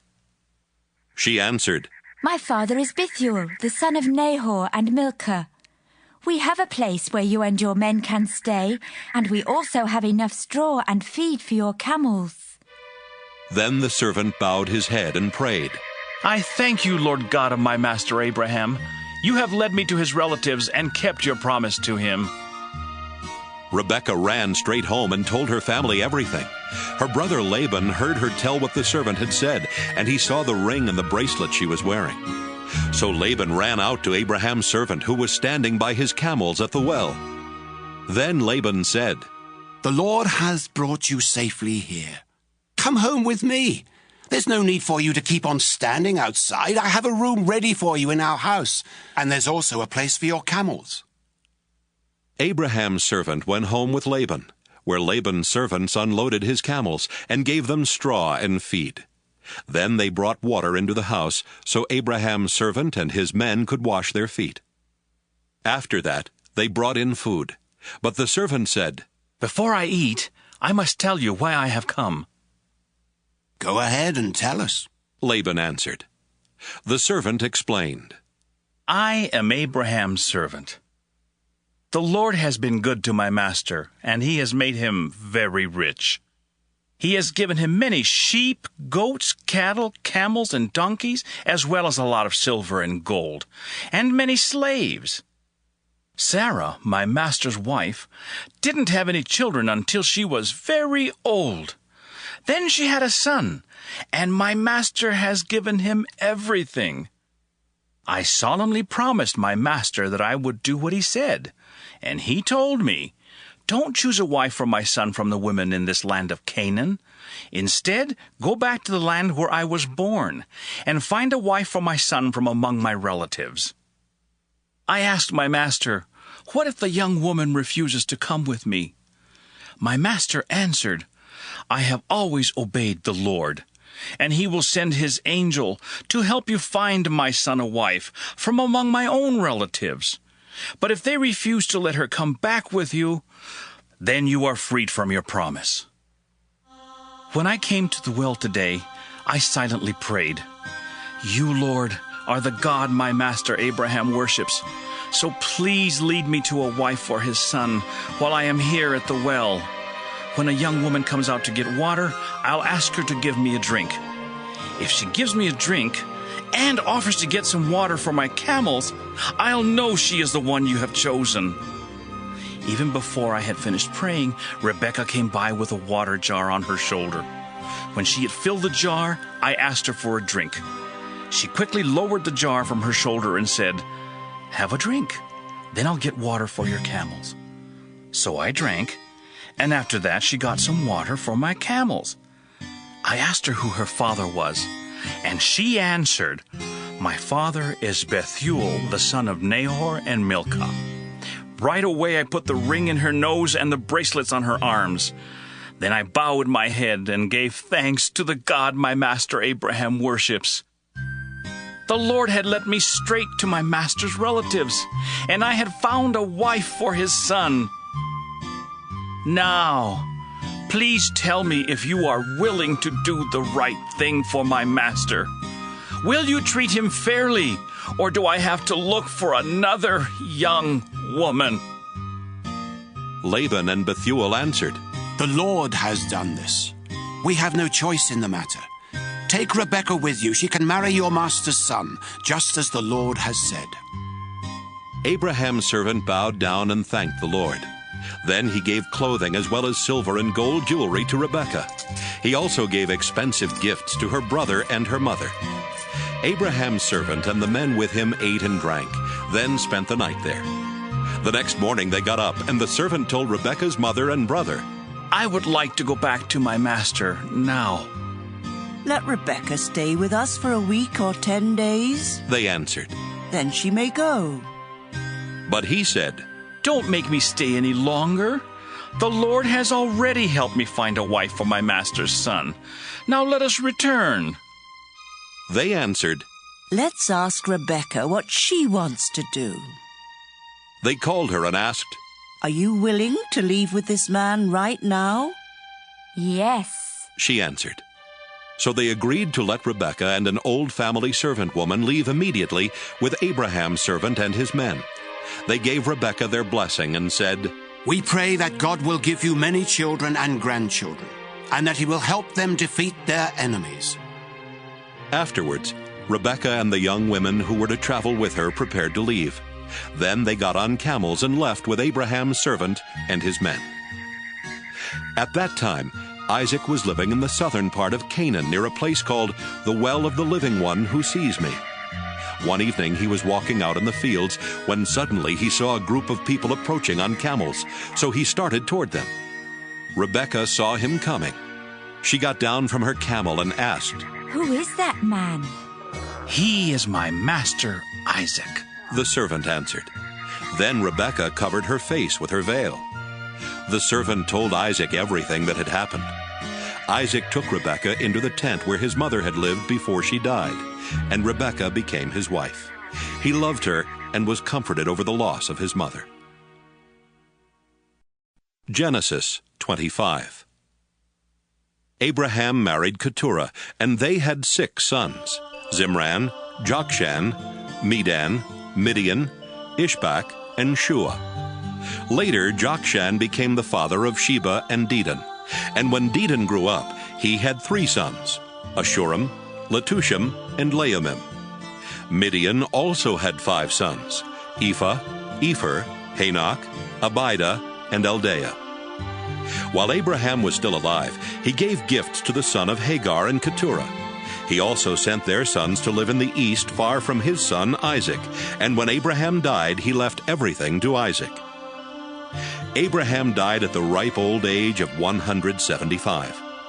His sons Isaac and Ishmael buried him east of Hebron in Machpelah Cave, that was part of the field Abraham had bought from Ephron, son of Zohar the Hittite. Abraham was buried there beside his wife Sarah. God blessed Isaac after this, and Isaac moved to a place called the Well of the Living One Who Sees Me. Ishmael was the son of Abraham and Hagar, the slave woman of Sarah. Ishmael had 12 sons in this order: Nebaioth, Kedar, Adbeel, Mibsam, Mishma, Duma, Massa, Hadad, Tema, Jeter, Naphish, and Kedemah. Each of Ishmael's sons was a tribal chief, and a village was named after each of them. Ishmael had settled in the land east of his brothers, and his sons settled everywhere from Havilah to Shur, east of Egypt on the way to Ashur. Ishmael was 137 when he died. Isaac was the son of Abraham, and he was 40 years old when he married Rebekah, the daughter of Bethuel. She was also the sister of Laban the Aramean from northern Syria. Almost 20 years later, Rebekah still had no children. So Isaac asked the Lord to let her have a child, and the Lord answered his prayer. Before Rebekah gave birth, she knew she was going to have twins because she could feel them inside her fighting each other. She thought, Why is this happening to me? Finally, she asked the Lord why her twins were fighting, and he told her, Your 2 sons will become 2 separate nations. The younger of the 2 will be stronger, and the older son will be his servant. When Rebekah gave birth, the first baby was covered with red hair, so he was named Esau. The second baby grabbed onto his brother's heel, so they named him Jacob. Isaac was 60 years old when they were born. As Jacob and Esau grew older, Esau liked the outdoors and became a good hunter, while Jacob settled down and became a shepherd. Esau would take the meat of wild animals to his father Isaac, and so Isaac loved him more. But Jacob was his mother's favorite son. One day, Jacob was cooking some stew when Esau came home hungry and said, I'm starving to death. Give me some of that red stew right now. That's how Esau got the name Edom. Jacob replied, Sell me your rights as the firstborn son. I'm about to die, Esau answered. What good will those rights do me? But Jacob said, Promise me your birthrights here and now. And that's what Esau did. Jacob then gave Esau some bread and some of the bean stew, and when Esau had finished eating and drinking, he just got up and left, showing how little he thought of his rights as the firstborn. Genesis 26. Once during Abraham's lifetime, the fields had not produced enough grain, and now the same thing happened. So Isaac went to King Abimelech of the Philistines in the land of Gerar, because the Lord had appeared to Isaac and said, Isaac, stay away from Egypt. I will show you where I want you to go. You will live there as a foreigner, but I will be with you and bless you. I will keep my promise to your father Abraham by giving this land to you and your descendants. I will give you as many descendants as there are stars in the sky, and I will give your descendants all of this land. They will be a blessing to every nation on earth, because Abraham did everything I told him to do. Isaac moved to Gerar with his beautiful wife Rebekah. He was afraid that someone might kill him to get her, so he told everyone that Rebekah was his sister. After Isaac had been there a long time, King Abimelech looked out a window and saw Isaac hugging and kissing Rebekah. Abimelech called him in and said, Rebekah must be your wife. Why did you say she is your sister? Because I thought someone would kill me, Isaac answered. Don't you know what you've done? Abimelech exclaimed. If someone had slept with her, you would have made our whole nation guilty. Then Abimelech warned his people that anyone who even touched Isaac or Rebekah would be put to death. Isaac planted grain and had a good harvest that same year. The Lord blessed him, and Isaac was so successful that he became very rich. In fact, the Philistines were jealous of the large number of sheep, goats, and slaves that Isaac owned, and they stopped up the wells that Abraham's servants had dug before his death. Finally, Abimelech said, Isaac, I want you to leave our country. You have become too powerful to stay here. Isaac left and settled in Gerar Valley, where he cleaned out those wells that the Philistines had stopped up. Isaac also gave each of the wells the same name that Abraham had given to them. While his servants were digging in the valley, they found a spring-fed well. But the shepherds of Gerar Valley quarreled with Isaac's shepherds and claimed the water belonged to them. So the well was named Quarrel, because they had quarreled with Isaac. Isaac's servants dug another well, and the shepherds also quarreled about it. So that well was named Jealous. Finally, they dug one more well. There was no quarreling this time, and the well was named Lots of Room, because the Lord had given them room and would make them very successful. Isaac went on to Beersheba, where the Lord appeared to him that night, and told him, Don't be afraid. I am the God who was worshipped by your father Abraham, my servant. I will be with you and bless you, and because of Abraham, I will give you many descendants. Isaac built an altar there and worshipped the Lord. Then he set up camp, and his servant started digging a well. Meanwhile, Abimelech had left Gerar and was taking his advisor Ahuzzath and his army commander Phicol to see Isaac. When they arrived, Isaac asked, Why are you here? Didn't you send me away because you hated me? They answered, We now know for certain that the Lord is with you, and we have decided there needs to be a peace treaty between you and us.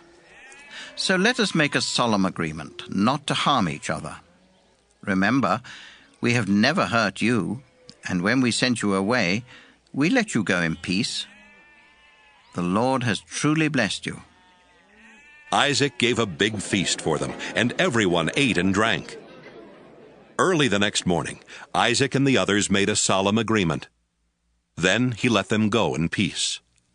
Later that same day, Isaac's servants came and said, "We've struck water."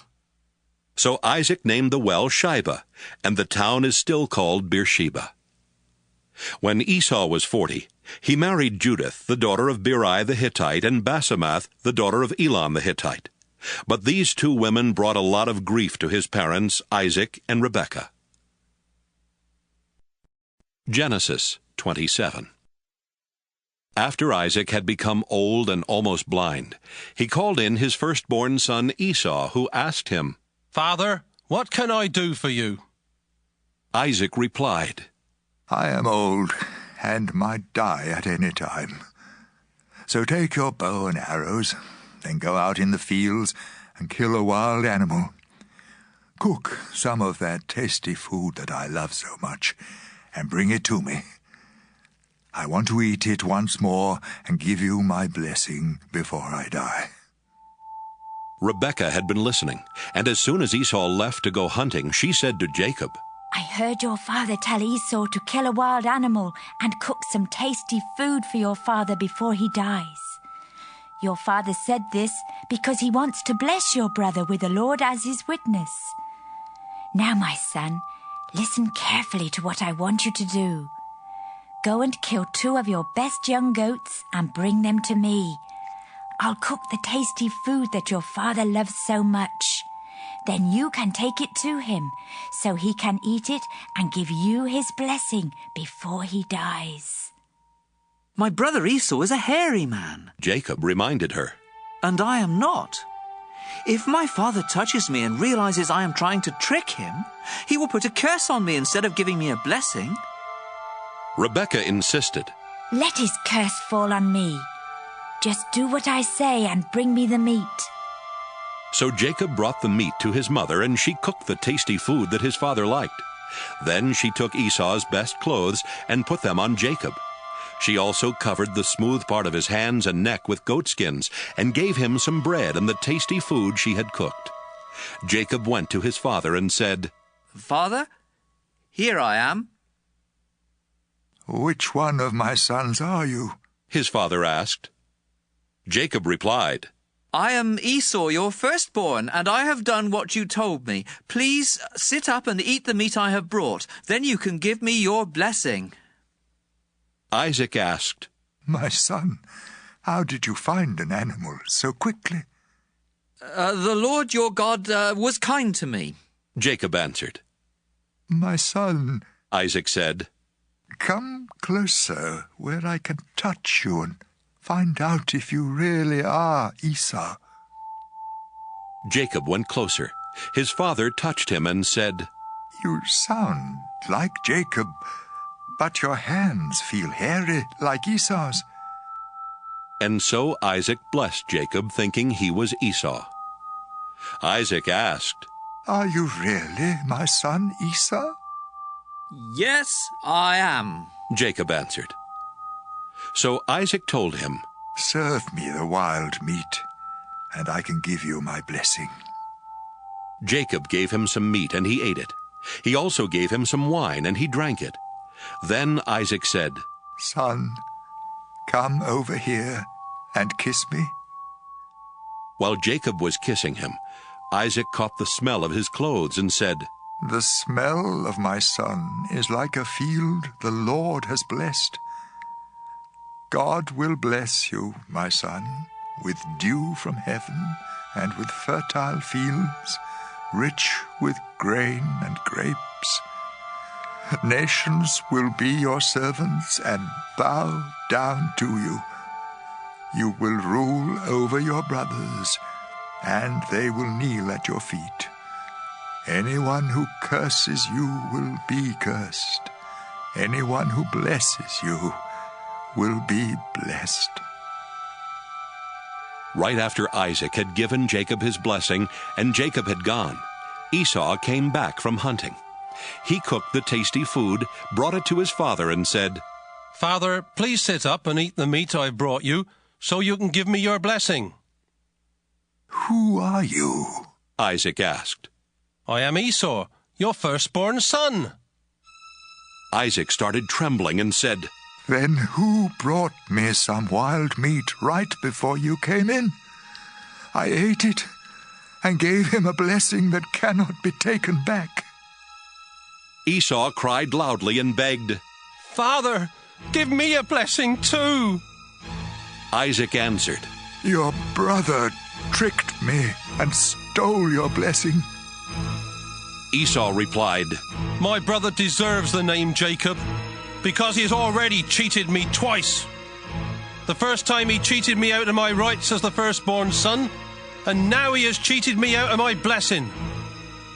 Then Esau asked his father, "Don't you still have any blessing left for me?" "My son," Isaac answered, "I have made Jacob the ruler over you and your brothers, and all of you will be his servants. I have also promised him all the grain and grapes that he needs. There's nothing left that I can do for you." "Father," Esau asked, "don't you have more than one blessing? You can surely give me a blessing too." Then Esau started crying again. So his father said, "Your home will be far from that fertile land where dew comes down from the heavens. You will live by the power of your sword and be your brother's slave. But when you decide to be free, you will break loose." Esau hated his brother Jacob because he had stolen the blessing that was supposed to be his. So he said to himself, "Just as soon as my father dies, I'll kill Jacob." When Rebekah found out what Esau planned to do, she sent for Jacob and told him, "Son, your brother Esau is just waiting for the time when he can kill you. Now listen carefully and do what I say. Go to the home of my brother Laban in Haran and stay with him for a while. When Esau stops being angry and forgets what you have done to him, I'll send for you to come home. Why should I lose both of my sons on the same day?" Rebekah later told Isaac, "Those Hittite wives of Esau are making my life miserable. If Jacob marries a Hittite woman, I'd be better off dead." Genesis 28.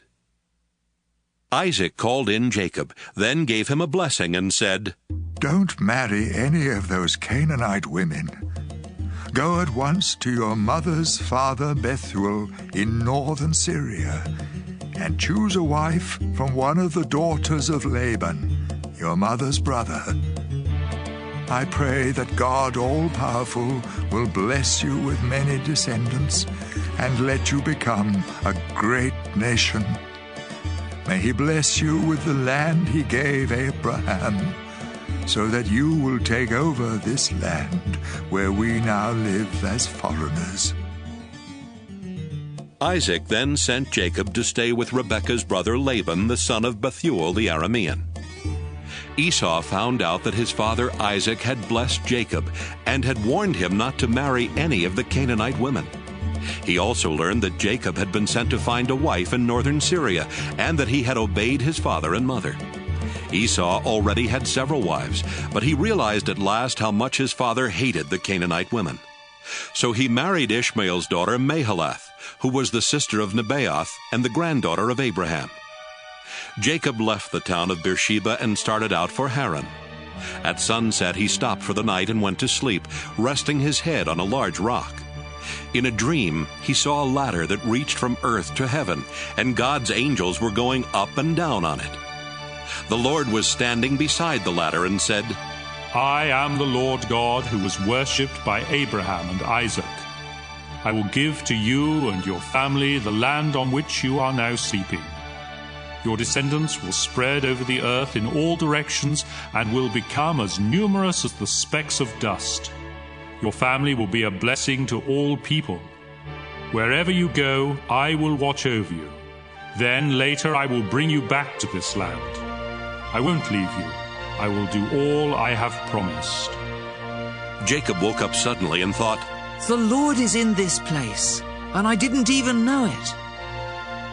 Then Jacob became frightened and said, "This is a fearsome place. It must be the house of God and the ladder to heaven." When Jacob got up early the next morning, he took the rock that he had used for a pillow and stood it up for a place of worship. Then he poured olive oil on the rock to dedicate it to God, and he named the place Bethel. Before that it had been named Luz. Jacob solemnly promised God, "If you go with me and watch over me as I travel, and if you give me food and clothes and bring me safely home again, you will be my God. This rock will be your house, and I will give back to you 1/10 of everything you give me." Genesis 29. As Jacob continued on his way to the east, he looked out in a field and saw a well where shepherds took their sheep for water.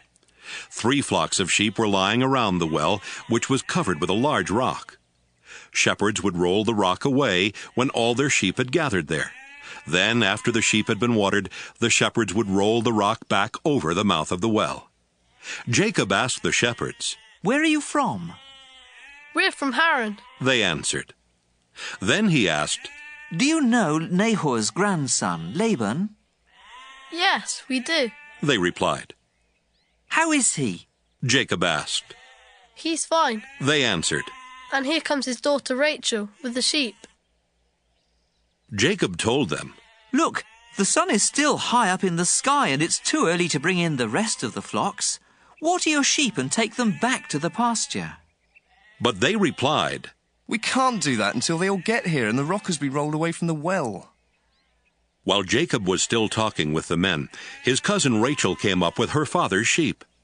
When Jacob saw her and his uncle's sheep, he rolled the rock away and watered the sheep. He then kissed Rachel and started crying because he was so happy. He told her that he was the son of her aunt Rebekah, and she ran and told her father about him. As soon as Laban heard the news, he ran out to meet Jacob. He hugged and kissed him and brought him to his home, where Jacob told him everything that had happened. Laban said, "You are my nephew, and you are like one of my own family." After Jacob had been there for a month, Laban said to him, "You shouldn't have to work without pay, just because you are a relative of mine. What do you want me to give you?" Laban had 2 daughters. Leah was older than Rachel, but her eyes didn't sparkle, while Rachel was beautiful and had a good figure. Since Jacob was in love with Rachel, he answered, "If you will let me marry Rachel, I'll work 7 years for you." Laban replied, "It's better for me to let you marry Rachel than for someone else to have her. So stay and work for me." Jacob worked 7 years for Laban, but the time seemed like only a few days because he loved Rachel so much. Jacob said to Laban, "The time is up, and I want to marry Rachel now."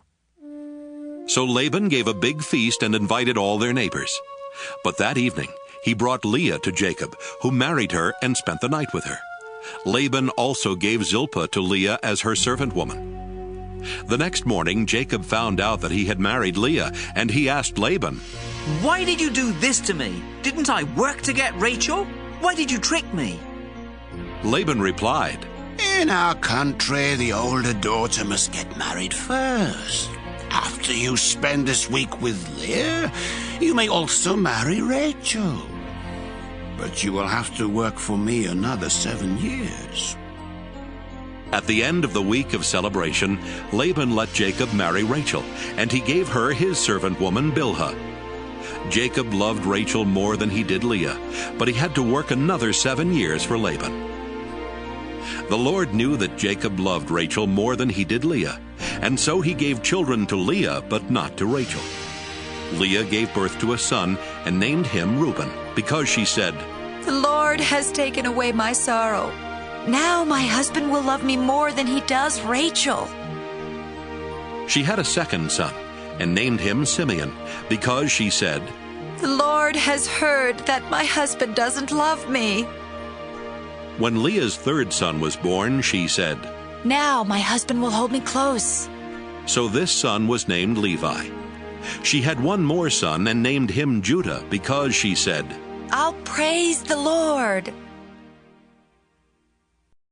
Genesis 30.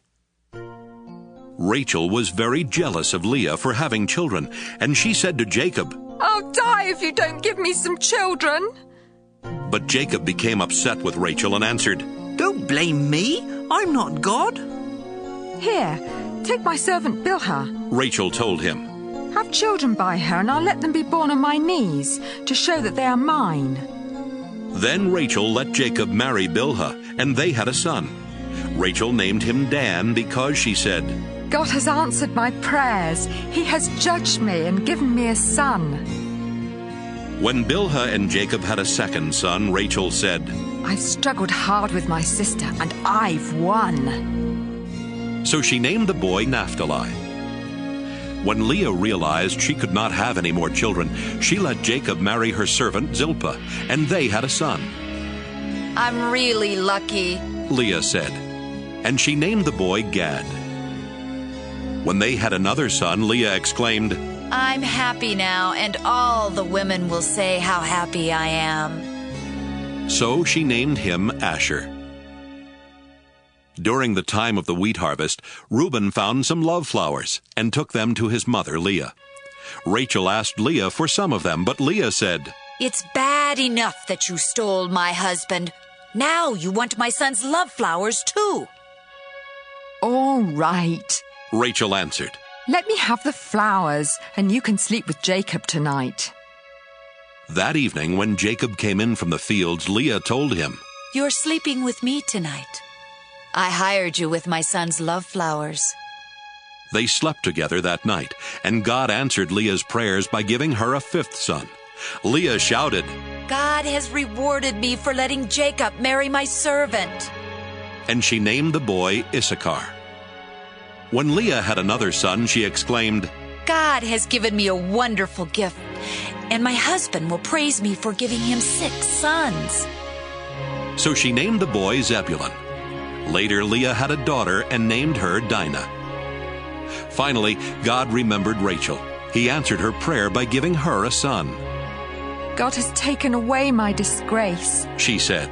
"I'll name the boy Joseph, and I'll pray that the Lord will give me another son." After Joseph was born, Jacob said to Laban, "Release me from our agreement and let me return to my own country. You know how hard I've worked for you, so let me take my wives and children and leave." But Laban told him, "If you really are my friend, stay on, and I'll pay whatever you ask. I'm sure the Lord has blessed me because of you." Jacob answered, "You've seen how hard I've worked for you, and you know how your flocks and herds have grown under my care. You didn't have much before I came, but the Lord has blessed everything I have ever done for you. Now it's time for me to start looking out for my own family." "How much do you want me to pay you?" Laban asked. Then Jacob told him, "I don't want you to pay me anything. Just do one thing, and I'll take care of your sheep and goats. Let me go through your flocks and herds and take the sheep and goats that are either spotted or speckled, and the black lambs. That's all you need to give me. In the future, you can easily find out if I've been honest. Just look and see if my animals are either spotted or speckled, or if the lambs are black. If they aren't, they've been stolen from you." "I agree to that," was Laban's response.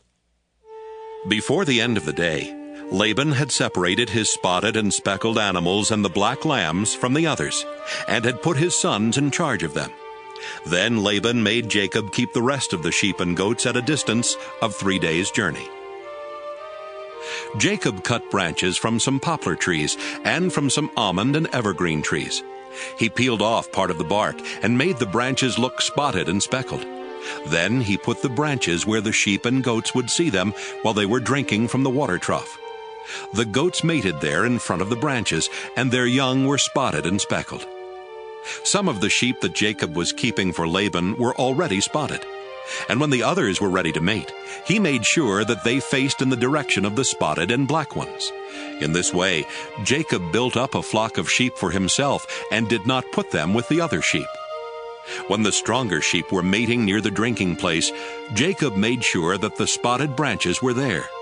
But he would not put out the branches when the weaker animals were mating. So Jacob got all of the healthy animals, and Laban got what was left. Jacob soon became rich and successful. He owned many sheep, goats, camels, and donkeys, as well as a lot of slaves. Genesis 31. Jacob heard that Laban's sons were complaining. Jacob is now a rich man, and he got everything he owns from our father. Jacob also noticed that Laban was not as friendly as he had been before. One day the Lord said, Jacob, go back to your relatives in the land of your ancestors, and I will bless you. Jacob sent for Rachel and Leah to meet him in the field where he kept his sheep, and he told them, Your father isn't as friendly with me as he used to be, but the God my ancestors worshipped has been on my side. You know that I have worked hard for your father, and that he keeps cheating me by changing my wages time after time. But God has protected me. When your father said the speckled sheep would be my wages, all of them were speckled. And when he said the spotted ones would be mine, all of them were spotted. That's how God has taken sheep and goats from your father and given them to me. Once, when the flocks were mating, I dreamt that all the rams were either spotted or speckled. Then God's angel called me by name. I answered, and he said, Notice that all the rams are either spotted or speckled.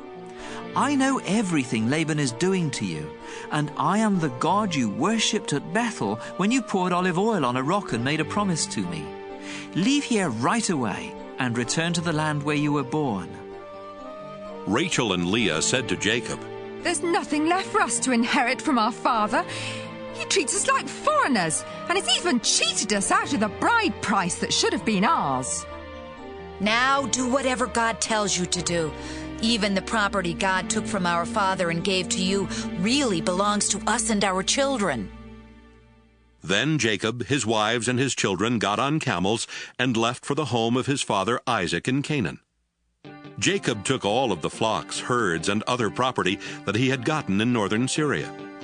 Before Rachel left, she stole the household idols while Laban was out shearing his sheep.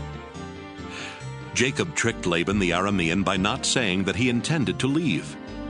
When Jacob crossed the Euphrates River and headed for the hill country of Gilead, he took with him everything he owned. 3 days later, Laban found out that Jacob had gone. So he took some of his relatives along and chased after Jacob for 7 days before catching up with him in the hill country of Gilead. But God appeared to Laban in a dream that night and warned, Don't say a word to Jacob. Don't make a threat or a promise.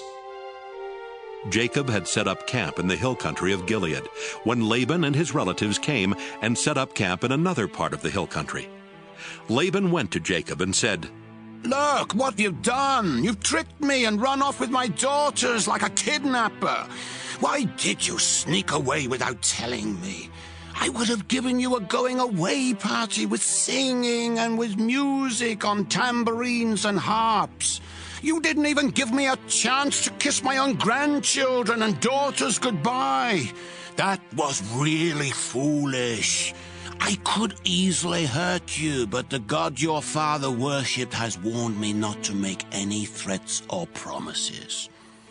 I can understand why you were eager to return to your father, but why did you have to steal my idols? Jacob answered, I left secretly because I was afraid you would take your daughters from me by force. If you find that any one of us has taken your idols, I'll have that person killed. Let your relatives be witnesses. Show me what belongs to you and you can take it back. Jacob did not realize that Rachel had stolen the household idols. Laban searched the tents of Jacob, Leah, and the 2 servant women, but did not find the idols. Then he started for Rachel's tent. She had already hidden them in the cushion she used as a saddle and was sitting on it. Laban searched everywhere and did not find them. Rachel said, Father, please don't be angry with me for not getting up. I'm having my period. Laban kept on searching, but still did not find the idols. Jacob became very angry and said to Laban, "What have I done wrong? Have I committed some crime? Is that why you hunted me down? After searching through everything I have, did you find anything of yours? If so, put it here where your relatives and mine can see it. Then we can decide what to do. In all the 20 years that I've worked for you, not one of your sheep or goats has had a miscarriage, and I've never eaten even one of your rams. If a wild animal killed one of your sheep or goats, I paid for it myself. In fact, you demanded the full price, whether the animal was killed during the day or at night. I sweated every day, and I couldn't sleep at night because of the cold. I had to work 14 of these 20 long years to earn your 2 daughters, and another 6 years to buy your sheep and goats. During that time, you kept changing my wages. If the fearsome God worshipped by Abraham and my father Isaac had not been on my side, you would have sent me away without a thing. But God saw my hard work, and he knew the trouble I was in, so he helped me. Then, last night, he told you how wrong you were." Laban said to Jacob, "Leah and Rachel are my daughters, and their children belong to me. All these sheep you are taking are really mine, too. In fact, everything you have belongs to me. But there is nothing I can do to keep my daughters and their children. So I am ready to make an agreement with you, and we will pile up some large rocks here to remind us of the agreement." After Jacob had set up a large rock, he told his men to get some more rocks and pile them up next to it. Then Jacob and Laban ate a meal together beside the rocks. Laban named the pile of rocks Jegar-Sahadutha, but Jacob named it Galeed. Laban said to Jacob, "This pile of rocks will remind us of our agreement." That's why the place was named Galeed. Laban also said, "This pile of rocks means that the Lord will watch us both while we are apart from each other." So the place was also named Mizpah. Then Laban said, "If you mistreat my daughters or marry other women, I may not know about it, but remember, God is watching us.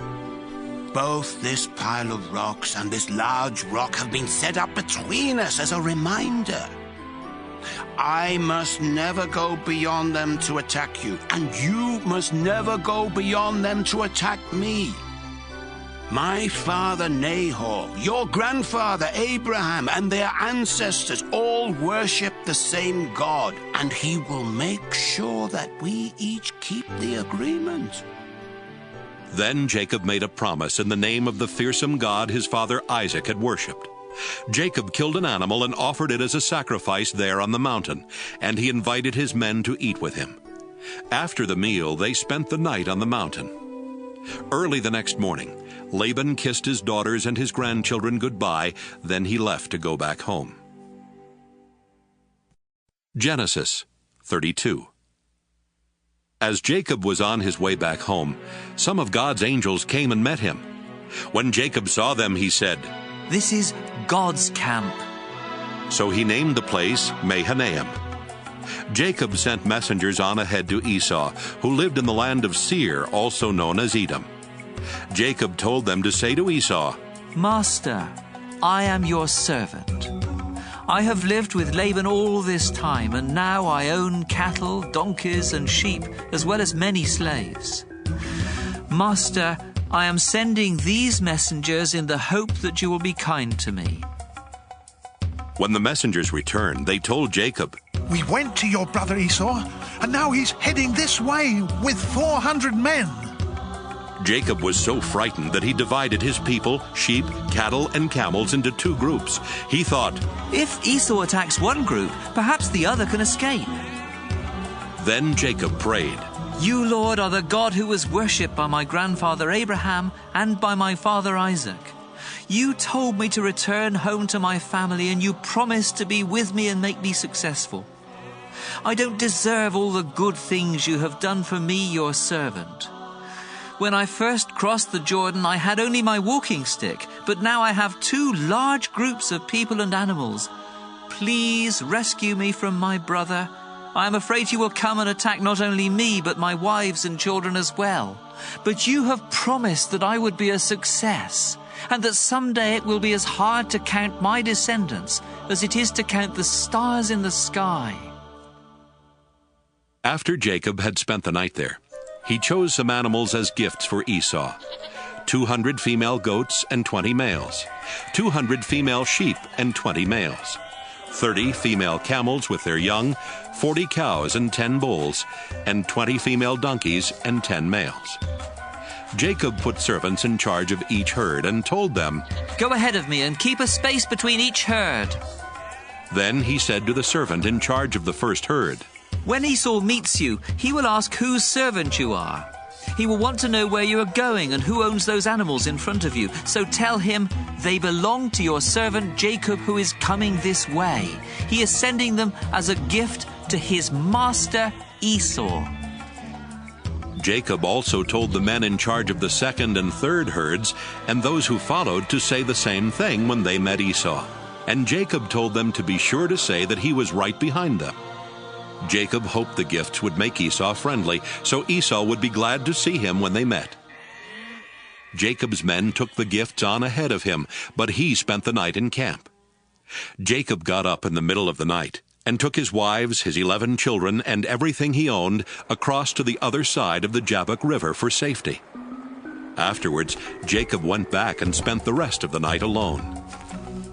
A man came and fought with Jacob until just before daybreak. When the man saw that he could not win, he struck Jacob on the hip and threw it out of joint. They kept on wrestling until the man said, "Let go of me. It's almost daylight." "You can't go until you bless me," Jacob replied. Then the man asked, "What is your name?" "Jacob," he answered. The man said, "Your name will no longer be Jacob. You have wrestled with God and with men, and you have won. That's why your name will be Israel." Jacob said, "Now tell me your name."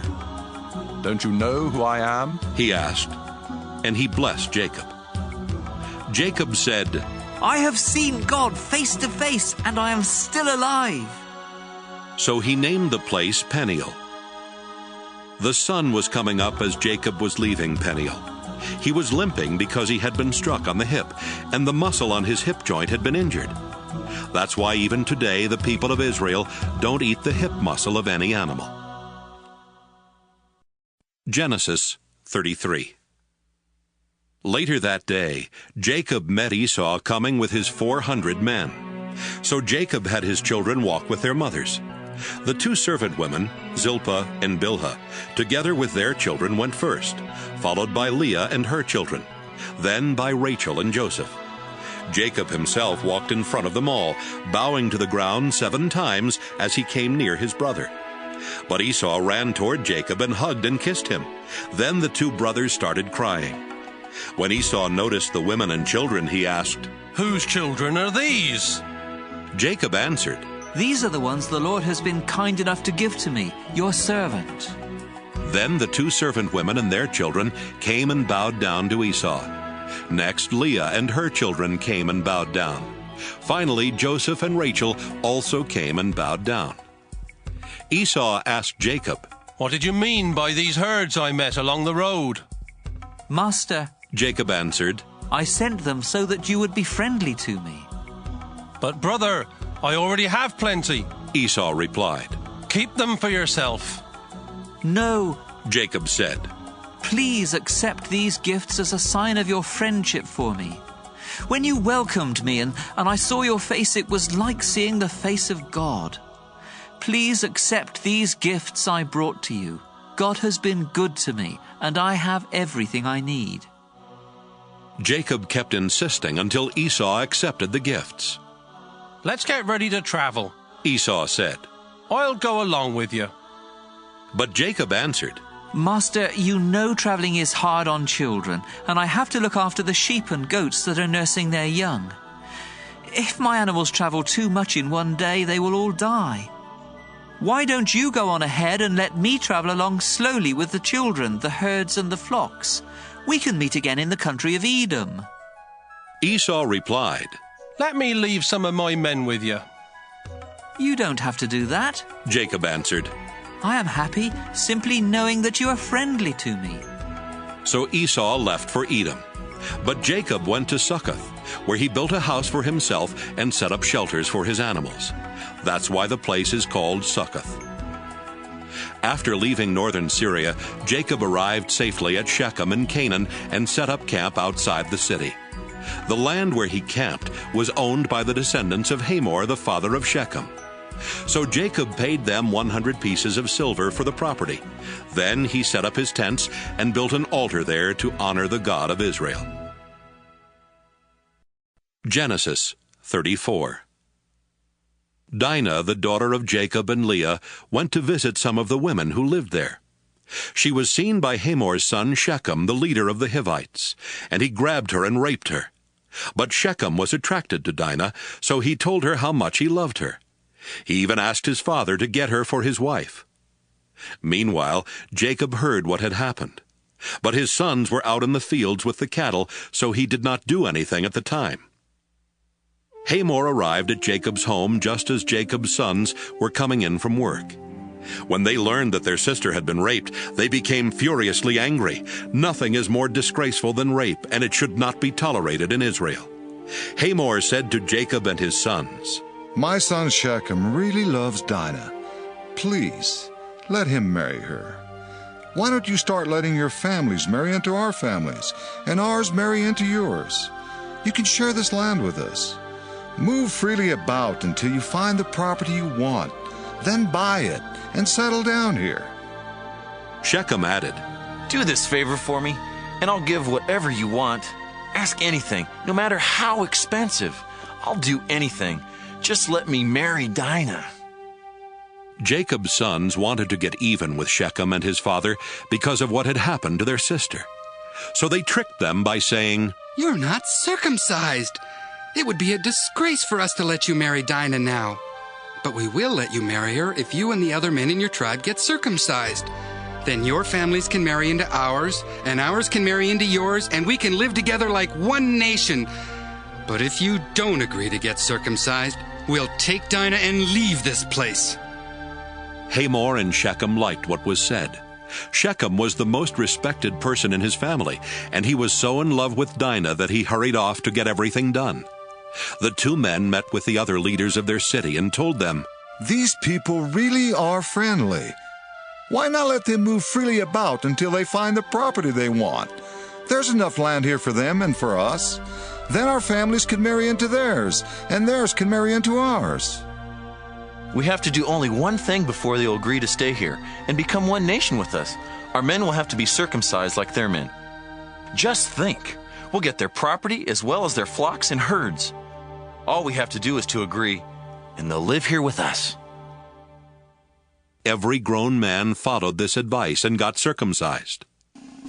3 days later, the men who had been circumcised were still weak from pain. So Simeon and Levi, 2 of Dinah's brothers, attacked with their swords and killed every man in town, including Hamor and Shechem. Then they took Dinah and left. Jacob's other sons came and took everything they wanted.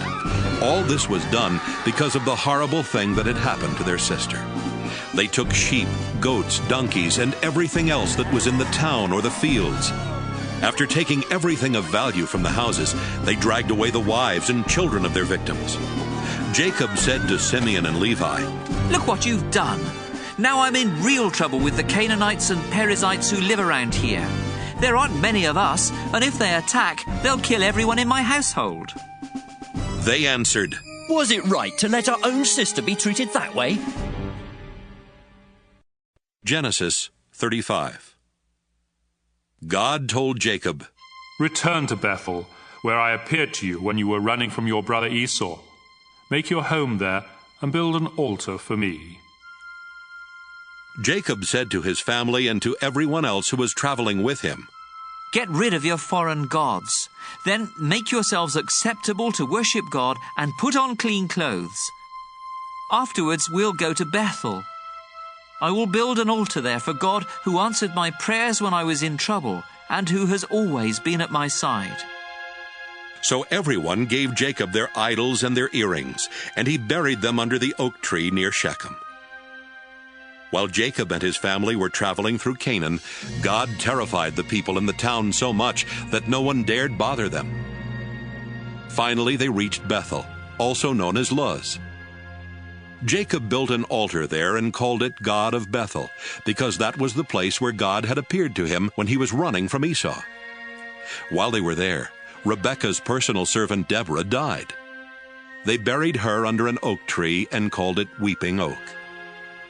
After Jacob came back to the land of Canaan, God appeared to him again. This time he gave Jacob a new name and blessed him by saying, "I am God all-powerful, and from now on your name will be Israel instead of Jacob. You will have many children. Your descendants will become nations, and some of the men in your family will even be kings. I will give you the land that I promised Abraham and Isaac, and it will belong to your family forever." After God had gone, Jacob set up a large rock so that he would remember what had happened there. Then he poured wine and olive oil on the rock to show that it was dedicated to God, and he named the place Bethel. Jacob and his family had left Bethel and were still a long way from Ephrath when the time came for Rachel's baby to be born. She was having a rough time, but the woman who was helping her said, "Don't worry, it's a boy." Rachel was at the point of death, and right before dying she said, "I'll name him Benoni." But Jacob called him Benjamin. Rachel was buried beside the road to Ephrath, which is also called Bethlehem. Jacob set up a tombstone over her grave, and it is still there.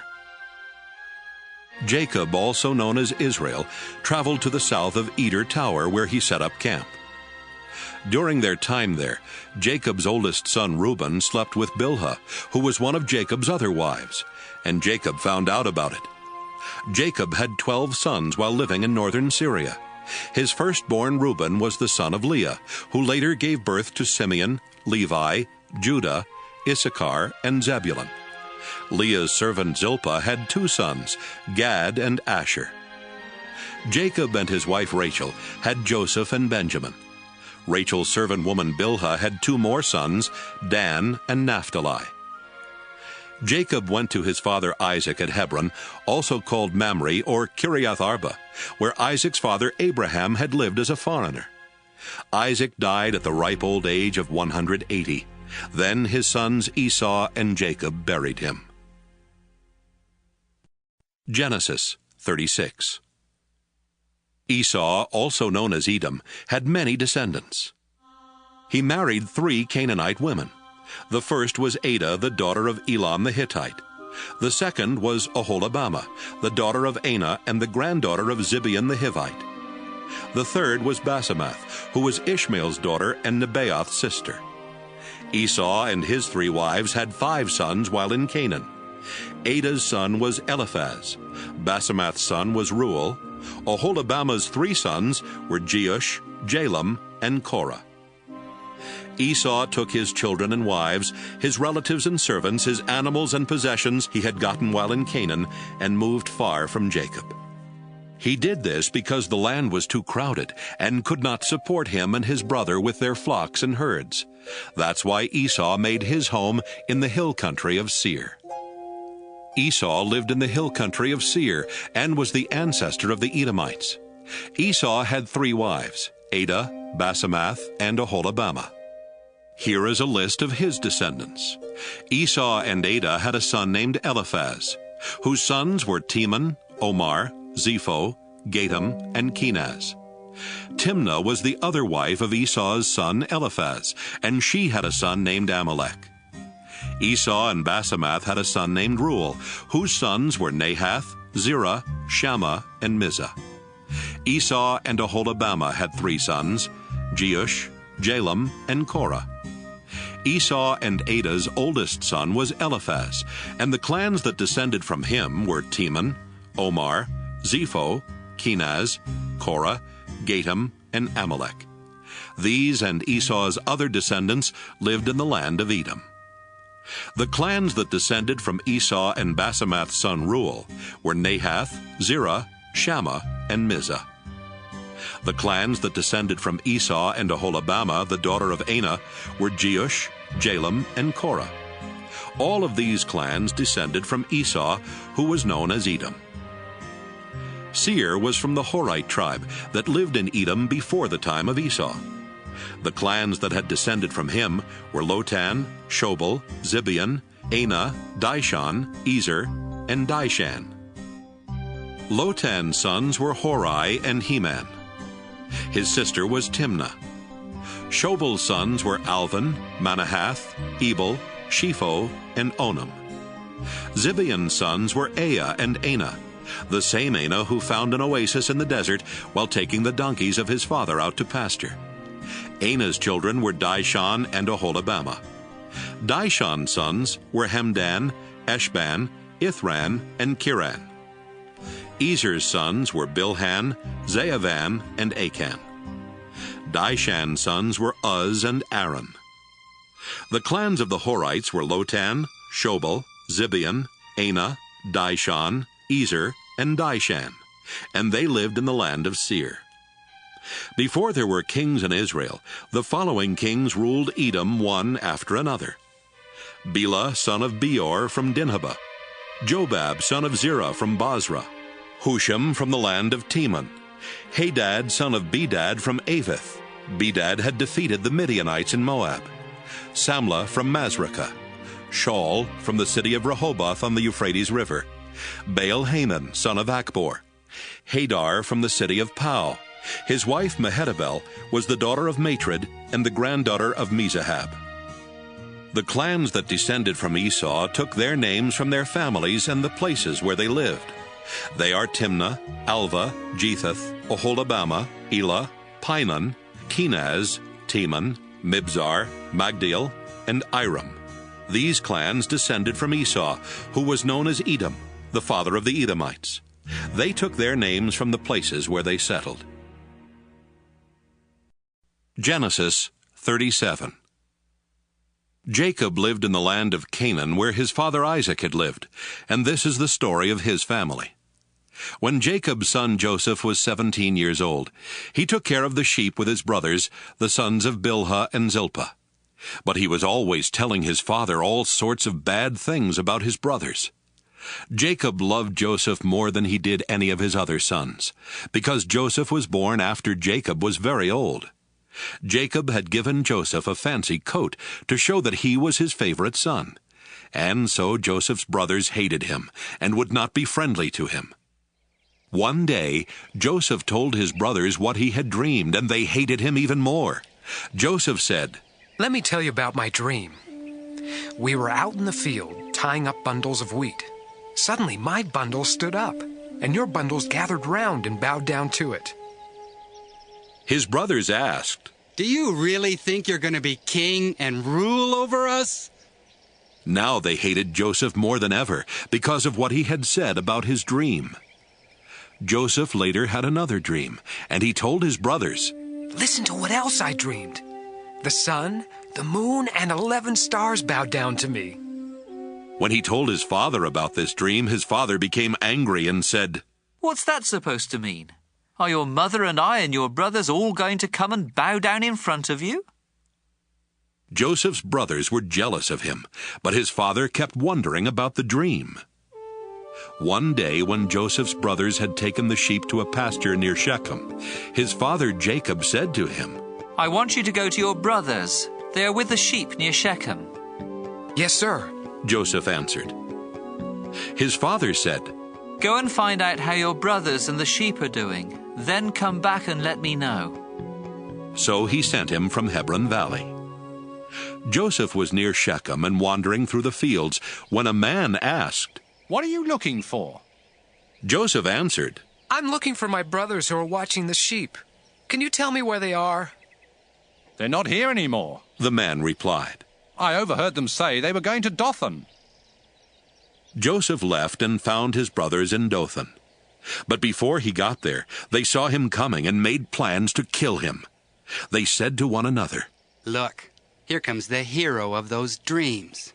Let's kill him and throw him into a pit and say that some wild animal ate him. Then we'll see what happens to those dreams." Reuben heard this and tried to protect Joseph from them. "Let's not kill him," he said. "Don't murder him or even harm him. Just throw him into a dry well out here in the desert." Reuben planned to rescue Joseph later and take him back to his father. When Joseph came to his brothers, they pulled off his fancy coat and threw him into a dry well. As Joseph's brothers sat down to eat, they looked up and saw a caravan of Ishmaelites coming from Gilead. Their camels were loaded with all kinds of spices that they were taking to Egypt. So Judah said, "What will we gain if we kill our brother and hide his body? Let's sell him to the Ishmaelites and not harm him. After all, he is our brother." And the others agreed. When the Midianite merchants came by, Joseph's brothers took him out of the well, and for 20 pieces of silver they sold him to the Ishmaelites, who took him to Egypt. When Reuben returned to the well and did not find Joseph there, he tore his clothes in sorrow. Then he went back to his brothers and said, "The boy is gone! What am I going to do?" Joseph's brothers killed a goat and dipped Joseph's fancy coat in its blood. After this, they took the coat to their father and said, "We found this. Look at it carefully and see if it belongs to your son." Jacob knew it was Joseph's coat and said, "It's my son's coat. Joseph has been torn to pieces and eaten by some wild animal." Jacob mourned for Joseph a long time, and to show his sorrow, he tore his clothes and wore sackcloth. All of Jacob's children came to comfort him, but he refused to be comforted. "No," he said, "I will go to my grave mourning for my son." So Jacob kept on grieving. Meanwhile, the Midianites had sold Joseph in Egypt to a man named Potiphar, who was the king's official in charge of the palace guard. Genesis 38. About that time, Judah left his brothers in the hill country and went to live near his friend Hira in the town of Adullam. While there, he met the daughter of Shua, a Canaanite man. Judah married her, and they had 3 sons. He named the first one She named the next one Onan. The third one was born when Judah was in Chezib, and she named him Shelah. Later, Judah chose Tamar as a wife for his oldest son. But was very evil, and the Lord took his life. So Judah told Onan, "It's your duty to marry Tamar and have a child for your brother." Onan knew the child would not be his, and when he had sex with Tamar, he made sure that she would not get pregnant. The Lord wasn't pleased with Onan and took his life too. Judah did not want the same thing to happen to his son Shelah, and he told Tamar, "Go home to your father and live there as a widow until my son Shelah is grown." So Tamar went to live with her father. Some years later, Judah's wife died, and he mourned for her. He then went with his friend Hira to the town of Timnah, where his sheep were being sheared. Tamar found out that her father-in-law Judah was going to Timnah to shear his sheep. She also realized that Shelah was now a grown man, but she had not been allowed to marry him. So she decided to dress in something other than her widow's clothes and to cover her face with a veil. After this, she sat outside the town of Enaim on the road to Timnah. When Judah came along, he did not recognize her because of the veil. He thought she was a prostitute and asked her to sleep with him. She asked, "What will you give me if I do?" "One of my young goats," he answered. "What will you give me to keep until you send the goat?" she asked. "What do you want?" he asked in return. "The ring on that cord around your neck," was her reply. "I also want the special walking stick you have with you." He gave them to her. They slept together, and she became pregnant. After returning home, Tamar took off the veil and dressed in her widow's clothes again.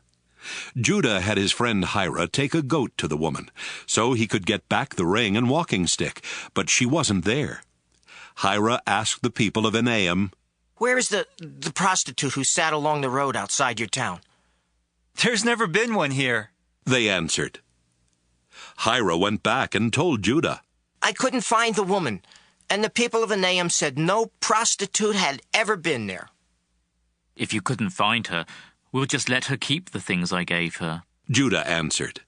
"And we'd better forget about the goat, or else we'll look like fools." About 3 months later, someone told Judah, "Your daughter-in-law Tamar has behaved like a prostitute, and now she's pregnant."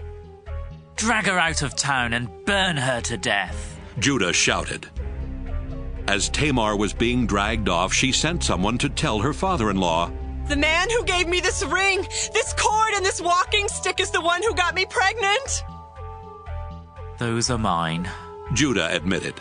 "She's a better person than I am, because I broke my promise to let her marry my son Shelah." After this, Judah never slept with her again. Tamar later gave birth to twins, but before either of them was born, one of them stuck a hand out of her womb. The woman who was helping tied a red thread around the baby's hand and explained, "This one came out first." Right away, his hand went back in, and the other child was born first. The woman then said, "What an opening you've made for yourself." So they named the baby Perez. When the brother with the red thread came out, they named him Zerah. Genesis 39. The Ishmaelites took Joseph to Egypt and sold him to Potiphar, the king's official in charge of the palace guard. So Joseph lived in the home of Potiphar, his Egyptian owner. Soon Potiphar realized that the Lord was helping Joseph to be successful in whatever he did. Potiphar liked Joseph and made him his personal assistant, putting him in charge of his house and all of his property. Because of Joseph, the Lord began to bless Potiphar's family and fields. Potiphar left everything up to Joseph, and with Joseph there, the only decision he had to make was what he wanted to eat. Joseph was well-built and handsome, and Potiphar's wife soon noticed him. She asked him to make love to her, but he refused and said, "My master isn't worried about anything in his house because he has placed me in charge of everything he owns. No one in my master's house is more important than I am. The only thing he hasn't given me is you, and that's because you are his wife. I won't sin against God by doing such a terrible thing as this." She kept begging Joseph day after day, but he refused to do what she wanted or even to go near her. One day, Joseph went to Potiphar's house to do his work, and none of the other servants were there. Potiphar's wife grabbed hold of his coat and said, "Make love to me." Joseph ran out of the house, leaving her hanging onto his coat. When this happened, she called in her servants and said, "Look, this Hebrew has come just to make fools of us. He tried to rape me, but I screamed for help, and when he heard me scream, he ran out of the house, leaving his coat with me." Potiphar's wife kept Joseph's coat until her husband came home. Then she said, "That Hebrew slave of yours tried to rape me, but when I screamed for help, he left his coat and ran out of the house." Potiphar became very angry and threw Joseph in the same prison where the king's prisoners were kept. While Joseph was in prison, the Lord helped him and was good to him. He even made the jailer like Joseph so much that he put him in charge of the other prisoners and of everything that was done in the jail. The jailer did not worry about anything because the Lord was with Joseph and made him successful in all that he did. Genesis 40. While Joseph was in prison, both the king's personal servant and his chief cook made the king angry, so he had them thrown into the same prison with Joseph. They spent a long time in prison, and Potiphar, the official in charge of the palace guard, made Joseph their servant. One night, each of the two men had a dream, but their dreams had different meanings. The next morning, when Joseph went to see the men, he could tell they were upset, and he asked, "Why are you so worried today?" "We each had a dream last night," They answered, "And there's no one to tell us what they mean." Joseph replied, "Doesn't God know the meaning of dreams? Now, tell me what you dreamed." The king's personal servant told Joseph, "In my dream, I saw a vine with 3 branches. As soon as it budded, it blossomed, and its grapes became ripe. I held the king's cup and squeezed the grapes into it. Then I gave the cup to the king." Joseph said, "This is the meaning of your dream. The 3 branches stand for 3 days, and in 3 days the king will pardon you. He will make you his personal servant again, and you will serve him his wine just as you used to do. But when these good things happen, please don't forget to tell the king about me so I can get out of this place. I was kidnapped from the land of the Hebrews, and here in Egypt I haven't done anything to deserve being thrown in jail." When the chief cook saw that Joseph had given a good meaning to the dream, he told Joseph, "I also had a dream. In it, I was carrying 3 bread baskets stacked on top of my head. The top basket was full of all kinds of baked things for the king, but birds were eating them." Joseph said, "This is the meaning of your dream. The 3 baskets are 3 days, and in 3 days the king will cut off your head. He will hang your body on a pole, and birds will come and peck at it." 3 days later, while the king was celebrating his birthday with a dinner for his officials, he sent for his personal servant and the chief cook. He put the personal servant back in his old job and had the cook put to death. Everything happened just as Joseph had said it would, but the king's personal servant completely forgot about Joseph. Genesis 41. 2 years later, the king of Egypt dreamed he was standing beside the Nile River. Suddenly, 7 fat, healthy cows came up from the river and started eating grass along the bank. Then 7 ugly, skinny cows came up out of the river and ate the fat, healthy cows. When this happened, the king woke up. The king went back to sleep and had another dream. This time, 7 full heads of grain were growing on a single stalk. Later, 7 other heads of grain appeared, but they were thin and scorched by the east wind. The thin heads of grain swallowed the 7 full heads. Again the king woke up, and it had only been a dream. The next morning the king was upset, so he called in his magicians and wise men and told them what he had dreamed. None of them could tell him what the dreams meant. The king's personal servant said, "Now I remember what I was supposed to do. When you were angry with me and your chief cook, you threw us both in jail in the house of the captain of the guard. One night we both had dreams, and each dream had a different meaning. A young Hebrew, who was a servant of the captain of the guard, was there with us at the time. When we told him our dreams, he explained what each of them meant, and everything happened just as he said it would. I got my job back, and the cook was put to death." The king sent for Joseph, who was quickly brought out of jail. He shaved, changed his clothes, and went to the king. The king said to him, "I had a dream, yet no one can explain what it means. I am told that you can interpret dreams." "Your Majesty," Joseph answered, "I can't do it myself, but God can give a good meaning to your dreams." The king told Joseph, "I dreamed I was standing on the bank of the Nile River. I saw 7 fat, healthy cows come up out of the river. They began feeding on the grass. Next, 7 skinny, bony cows came up out of the river. I have never seen such terrible-looking cows anywhere in Egypt. The skinny cows ate the fat ones, but you couldn't tell it because these skinny cows were just as skinny as they were before. Right away, I woke up. I also dreamed that I saw 7 heads of grain growing on one stalk. The heads were full and ripe. Then 7 other heads of grain came up. They were thin and scorched by a wind from the desert. These heads of grain swallowed the full ones. I told my dreams to the magicians, but none of them could tell me the meaning of the dreams." Joseph replied, Your Majesty, both of your dreams mean the same thing, and in them God has shown what he is going to do. The 7 good cows stand for 7 years, and so do the 7 good heads of grain. The 7 skinny, ugly cows that came up later also stand for 7 years, as do the 7 bad heads of grain that were scorched by the east wind. The dreams mean there will be 7 years when there won't be enough grain. It is just as I said. God has shown what he intends to do. For 7 years, Egypt will have more than enough grain, but that will be followed by 7 years when there won't be enough. The good years of plenty will be forgotten, and everywhere in Egypt people will be starving.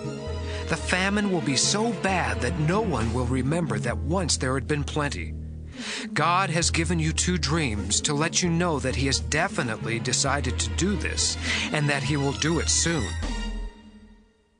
Your Majesty, you should find someone who is wise and will know what to do, so that you can put him in charge of all Egypt. Then appoint some other officials to collect 1/5 of every crop harvested in Egypt during the 7 years when there is plenty. Give them the power to collect the grain during those good years and to store it in your cities. It can be stored until it is needed during the 7 years when there won't be enough grain in Egypt. This will keep the country from being destroyed because of the lack of food. The king and his officials liked this plan. So the king said to them, No one could possibly handle this better than Joseph, since the Spirit of God is with him. The king told Joseph, God is the only one who has shown you these things. No one else is as wise as you are or knows as much as you do. I'm putting you in charge of my palace, and everybody will have to obey you. No one will be over you except me. You are now governor of all Egypt.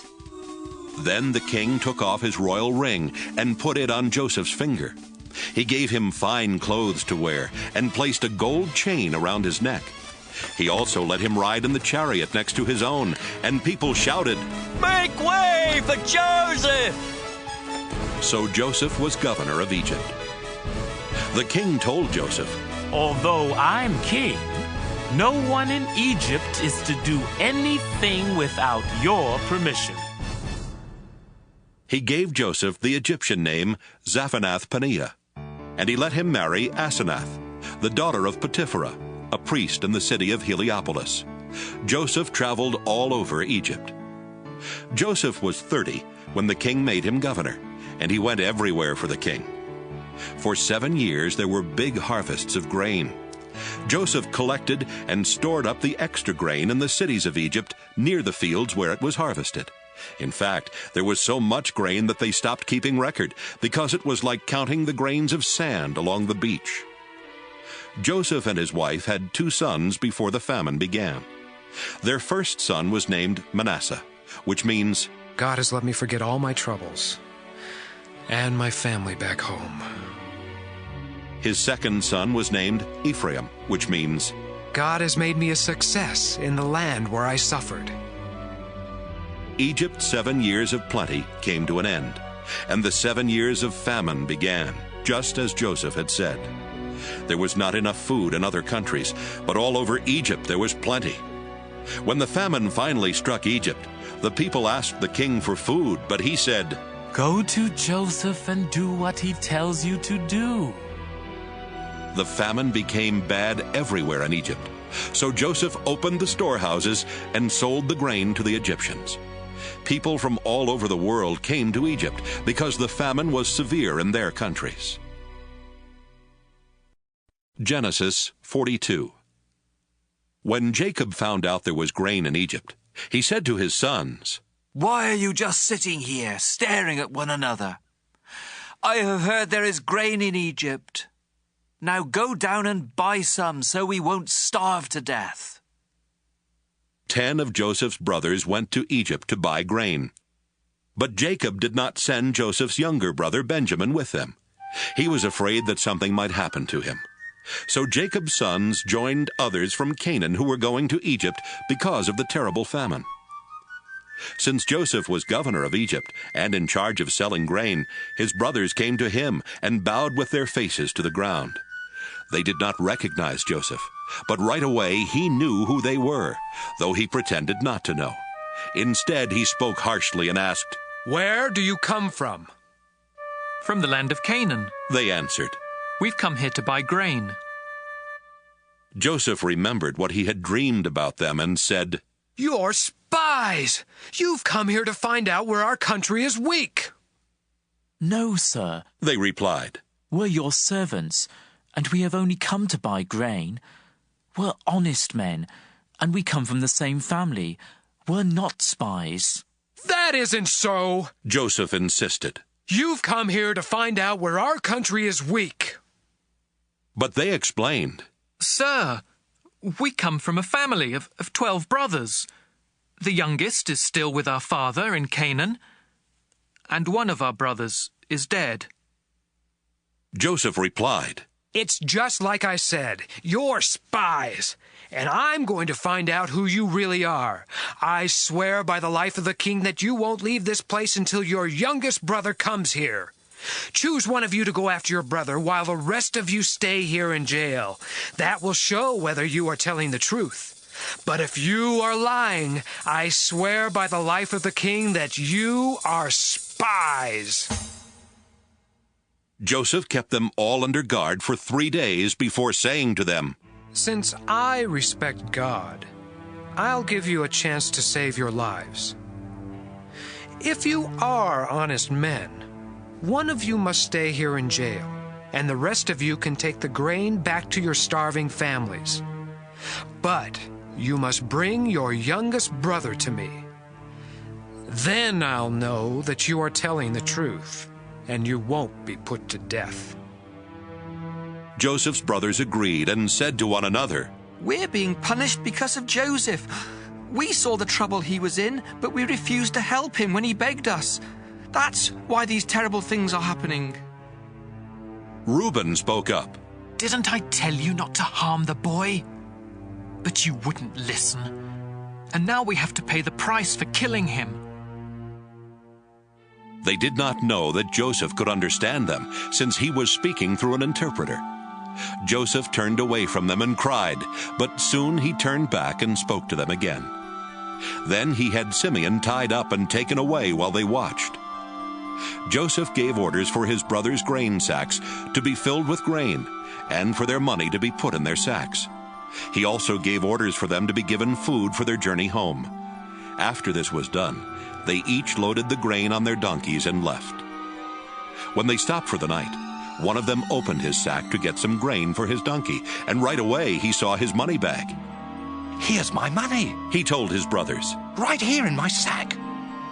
They were trembling with fear as they stared at one another and asked themselves, "What has God done to us?" When they returned to the land of Canaan, they told their father Jacob everything that had happened to them. "The governor of Egypt was rude and treated us like spies. But we told him we're honest men, not spies. We come from a family of 12 brothers. The youngest is still with our father in Canaan, and the other is dead." Then the governor of Egypt told us, "I'll find out if you really are honest. Leave one of your brothers here with me while you take the grain to your starving families. But bring your youngest brother to me, so I can be certain that you are honest men and not spies. After that, I'll let your other brother go free, and you can stay here and trade." When the brothers started emptying their sacks of grain, they found their money bags in them.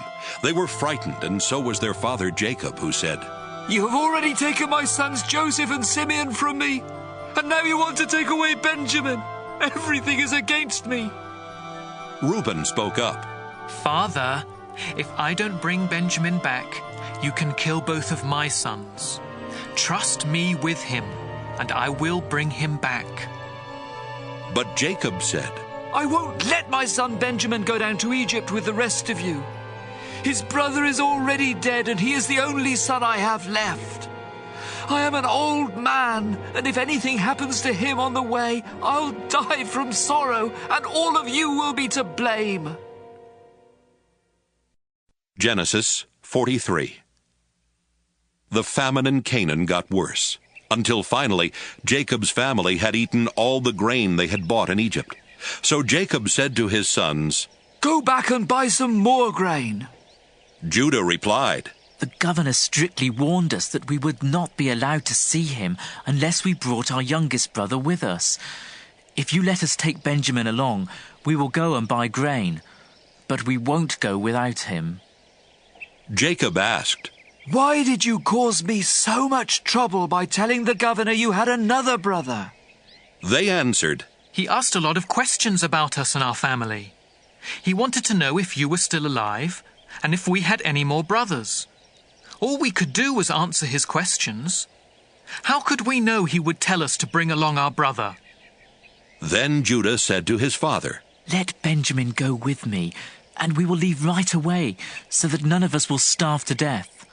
I promise to bring him back safely, and if I don't, you can blame me as long as I live. If we had not wasted all this time, we could already have been there and back twice." Their father said, "If Benjamin must go with you, take the governor a gift of some of the best things from our own country, such as perfume, honey, spices, pistachio nuts and almonds. Also, take along twice the amount of money for the grain, because there must have been some mistake when the money was put back in your sacks. Take Benjamin with you and leave right away. When you go in to see the governor, I pray that God all-powerful will be good to you, and that the governor will let your other brother and Benjamin come back home with you. If I must lose my children, I suppose I must." The brothers took the gifts, twice the amount of money, and Benjamin. Then they hurried off to Egypt. When they stood in front of Joseph, he saw Benjamin and told the servant in charge of his house, "Take these men to my house. Slaughter an animal and cook it so they can eat with me at noon." The servant did as he was told and took the brothers to Joseph's house. But on the way they got worried and started thinking, "We are being taken there because of the money that was put back in our sacks last time. He will arrest us, make us his slaves, and take our donkeys." So when they arrived at Joseph's house, they said to the servant in charge, "Sir, we came to Egypt once before to buy grain. But when we stopped for the night, we each found in our grain sacks the exact amount we had paid. We have brought that money back, together with enough money to buy more grain. We don't know who put the money in our sacks." "It's all right," the servant replied. "Don't worry. The God you and your father worship must have put the money there, because I received your payment in full." Then he brought Simeon out to them. The servant took them into Joseph's house and gave them water to wash their feet. He also tended their donkeys. The brothers got their gifts ready to give to Joseph at noon, since they had heard they were going to eat there. When Joseph came home, they gave him the gifts they had brought, and they bowed down to him.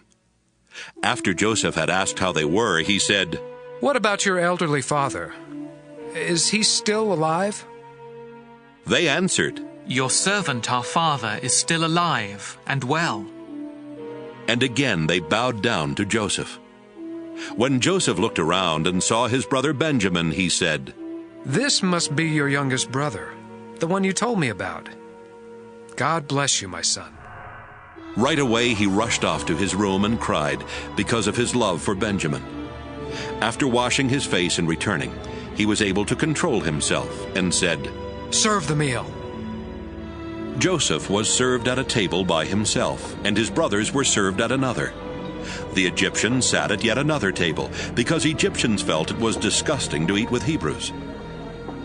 To the surprise of Joseph's brothers, they were seated in front of him according to their ages, from the oldest to the youngest. They were served food from Joseph's table, and Benjamin was given 5 times as much as each of the others. So Joseph's brothers drank with him and had a good time. Genesis 44.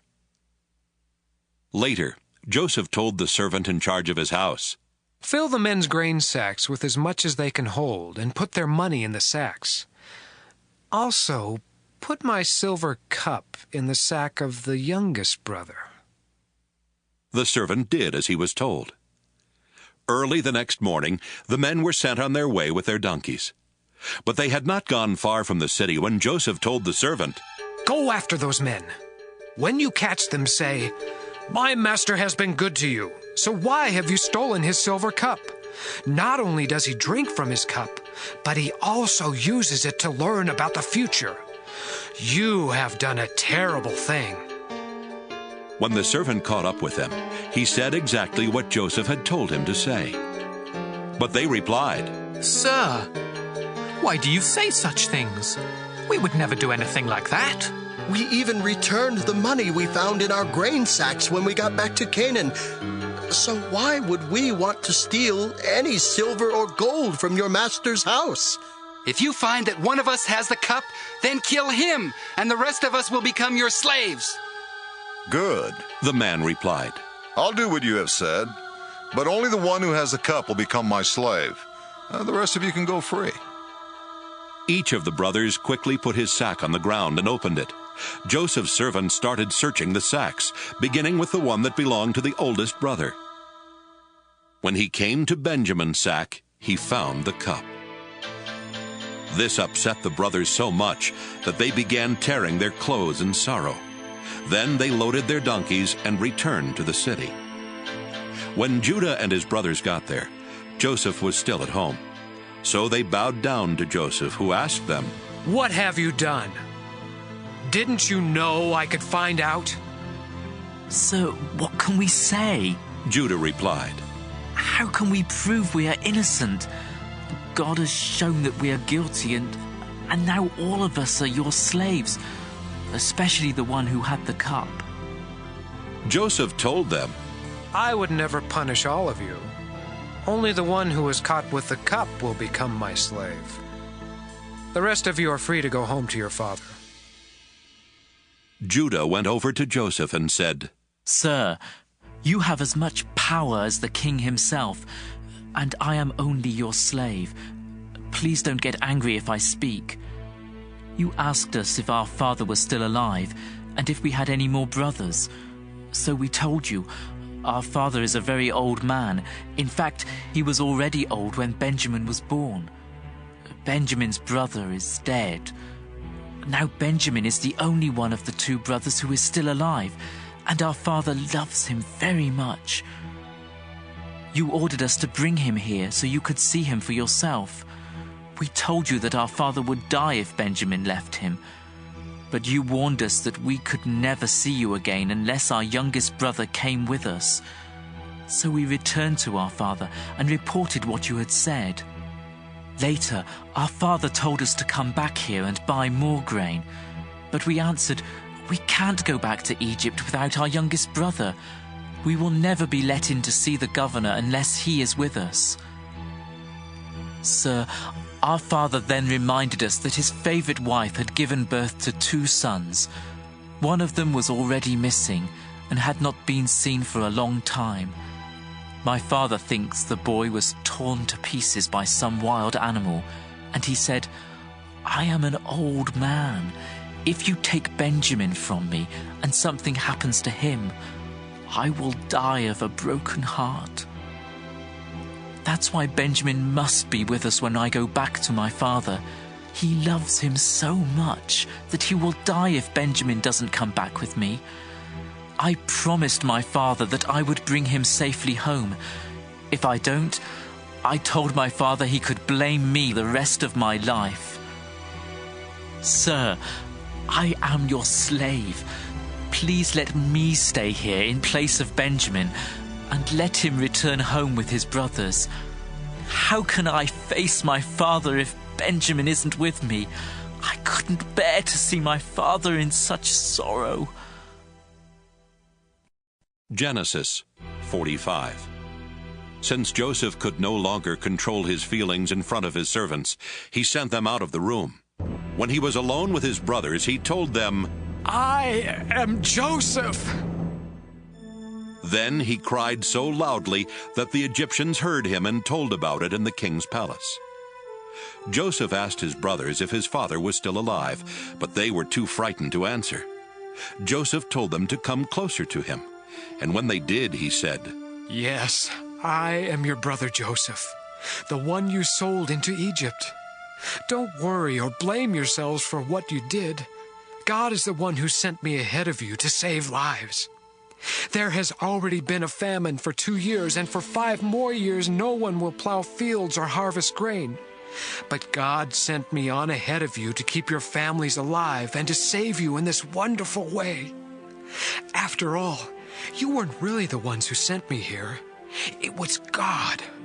He made me the highest official in the king's court and placed me over all Egypt. Now hurry back and tell my father that his son Joseph says, God has made me ruler of Egypt. Come here as quickly as you can. You will live near me in the region of Goshen with your children and grandchildren, as well as with your sheep, goats, cattle, and everything else you own. I will take care of you there during the next 5 years of famine. But if you don't come, you and your family and your animals will starve to death. All of you, including my brother Benjamin, can tell by what I have said that I really am Joseph. Tell my father about my great power here in Egypt and about everything you have seen. Hurry and bring him here." Joseph and Benjamin hugged each other and started crying. Joseph was still crying as he kissed each of his other brothers. After this, they started talking with Joseph.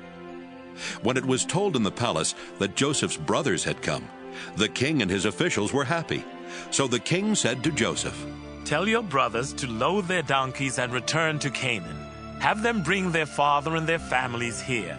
I will give them the best land in Egypt, and they can eat and enjoy everything that grows on it. Also tell your brothers to take some wagons from Egypt for their wives and children to ride in, and be sure to have them bring their father. They can leave their possessions behind, because they will be given the best of everything in Egypt." Jacob's sons agreed to do what the king had said, and Joseph gave them wagons and food for their trip home, just as the king had ordered. Joseph gave some new clothes to each of his brothers, but to Benjamin he gave 5 new outfits and 300 pieces of silver. To his father he sent 10 donkeys loaded with the best things in Egypt, and 10 other donkeys loaded with grain and bread and other food for the return trip. Then he sent his brothers off and told them, "Don't argue on the way home." Joseph's brothers left Egypt, and when they arrived in Canaan, they told their father that Joseph was still alive and was the ruler of Egypt. But their father was so surprised that he could not believe them. Then they told him everything Joseph had said. When he saw the wagons Joseph had sent, he felt much better and said, "Now I can believe you. My son Joseph must really be alive, and I will get to see him before I die." Genesis 46. Jacob packed up everything he owned and left for Egypt. On the way, he stopped near the town of Beersheba and offered sacrifices to the God his father Isaac had worshipped. That night, God spoke to him and said, "Jacob, Jacob." "Here I am." Jacob answered. God said, "I am God, the same God your father worshipped. Don't be afraid to go to Egypt. I will give you so many descendants that one day they will become a nation. I will go with you to Egypt, and later I will bring your descendants back here. Your son Joseph will be at your side when you die." Jacob and his family set out from Beersheba and headed for Egypt. His sons put him in the wagon that the king had sent for him, and they put their small children and their wives in the other wagons. Jacob's whole family went to Egypt, including his sons, his grandsons, his daughters, and his granddaughters. They took along their animals and everything else they owned. When Jacob went to Egypt, his children who were born in northern Syria also went along with their families. Jacob and his wife Leah had a total of 33 children, grandchildren, and great-grandchildren, but 2 of their grandchildren had died in Canaan. Their oldest son Reuben took his sons Hanok, Palu, Hezron, and Carmi. Their son Simeon took his sons Jemuel, Jamin, Ohad, Jachin, Zohar, and Shaul, whose mother was a Canaanite. Their son Levi took his sons Gershon, Kohath, and Merari. Their son Judah took his sons Shelah, Perez, and Zerah. Judah's sons and Onan had died in Canaan. Judah's son Perez took his sons Hezron and Hamel. Their son Issachar took his sons Tola, Puvah, Jashub, and Shimron. Their son Zebulun took his sons Sirad, Elon, and Jaleel. Their daughter Dinah also went. Jacob and Zilpah, the servant woman Laban had given his daughter Leah, had a total of 16 children, grandchildren, and great-grandchildren. Their son Gad took his sons Ziphion, Haggai, Shunai, Esbon, Eri, Arodi, and Areli. Their son Asher took his sons Imnah, Ishva, Ishvi, and Beriah, who took his sons Heber and Malchiel. Serah, the daughter of Asher, also went. Jacob and Rachel had 14 children and grandchildren. Their son Joseph was already in Egypt, where he had married Asenath, daughter of Potipherah, the priest of Heliopolis. Joseph and Asenath had 2 sons, Manasseh and Ephraim. Jacob and Rachel's son Benjamin took his sons Bela, Becher, Ashbel, Gera, Naaman, Ehi, Rosh, Muppim, Huppim, and Ard. Jacob and Bilhah, the servant woman Laban had given his daughter Rachel, had 7 children and grandchildren. Their son Dan took his son Hushim. Their son Naphtali took his sons Jaziel, Gunai, Jezer, and Shillem. 66 members of Jacob's family went to Egypt with him, not counting his daughters-in-law. Jacob's 2 grandsons who were born there made it a total of 70 members of Jacob's family in Egypt. Jacob had sent his son Judah ahead of him to ask Joseph to meet them in Goshen. So Joseph got in his chariot and went to meet his father. When they met, Joseph hugged his father around the neck and cried for a long time. Jacob said to Joseph, "Now that I have seen you and know you are still alive, I am ready to die." Then Joseph said to his brothers and to everyone who had come with them, "I must go and tell the king that you have arrived from Canaan. I will tell him that you are shepherds and that you have brought your sheep, goats, cattle, and everything else you own. The king will call you in and ask you what you do for a living. When he does, be sure to say, 'We are shepherds. Our families have always raised sheep.' If you tell him this, he will let you settle in the region of Goshen." Joseph wanted them to say this to the king because the Egyptians did not like to be around anyone who raised sheep. Genesis 47. Joseph took his 5 brothers to the king and told him, "My father and my brothers have come from Canaan. They have brought their sheep, goats, cattle, and everything else they own to the region of Goshen." Then he introduced his brothers to the king, who asked them, "What do you do for a living?" "Sir, we are shepherds," was their answer. "Our families have always raised sheep. But in our country, all the pastures are dried up, and our sheep have no grass to eat. So we, your servants, have come here. Please, let us live in the region of Goshen." The king said to Joseph, "It's good that your father and brothers have arrived. I will let them live anywhere they choose in the land of Egypt, but I suggest that they settle in Goshen, the best part of our land. I would also like for your finest shepherds to watch after my own sheep and goats." Then Joseph brought his father Jacob and introduced him to the king. Jacob gave the king his blessing, and the king asked him, "How old are you?" Jacob answered, "I have lived only 130 years, and I have had to move from place to place. My parents and my grandparents also had to move from place to place, but they lived much longer, and their life was not as hard as mine." Then Jacob gave the king his blessing once again and left. Joseph obeyed the king's orders and gave his father and brothers some of the best land in Egypt near the city of Ramesses. Joseph also provided food for their families. The famine was bad everywhere in Egypt and Canaan, and the people were suffering terribly. So Joseph sold them the grain that had been stored up, and he put the money in the king's treasury. But when everyone had run out of money, the Egyptians came to Joseph and demanded, "Give us more grain! If you don't, we'll soon be dead, because our money's all gone!" "If you don't have any money," Joseph answered, "give me your animals, and I'll let you have some grain." From then on, they brought him their horses and donkeys and their sheep and goats in exchange for grain. Within a year, Joseph had collected every animal in Egypt. Then the people came to him and said, "Sir, there's no way we can hide the truth from you. We are broke, and we don't have any more animals. We have nothing left except ourselves and our land." "Don't let us starve and our land be ruined. If you'll give us grain to eat and seed to plant, we'll sell ourselves and our land to the king. We'll become his slaves." The famine became so severe that Joseph finally bought every piece of land in Egypt for the king and made everyone the king's slaves except the priests. The king gave the priests a regular food allowance, so they did not have to sell their land. Then Joseph said to the people, "You and your land now belong to the king.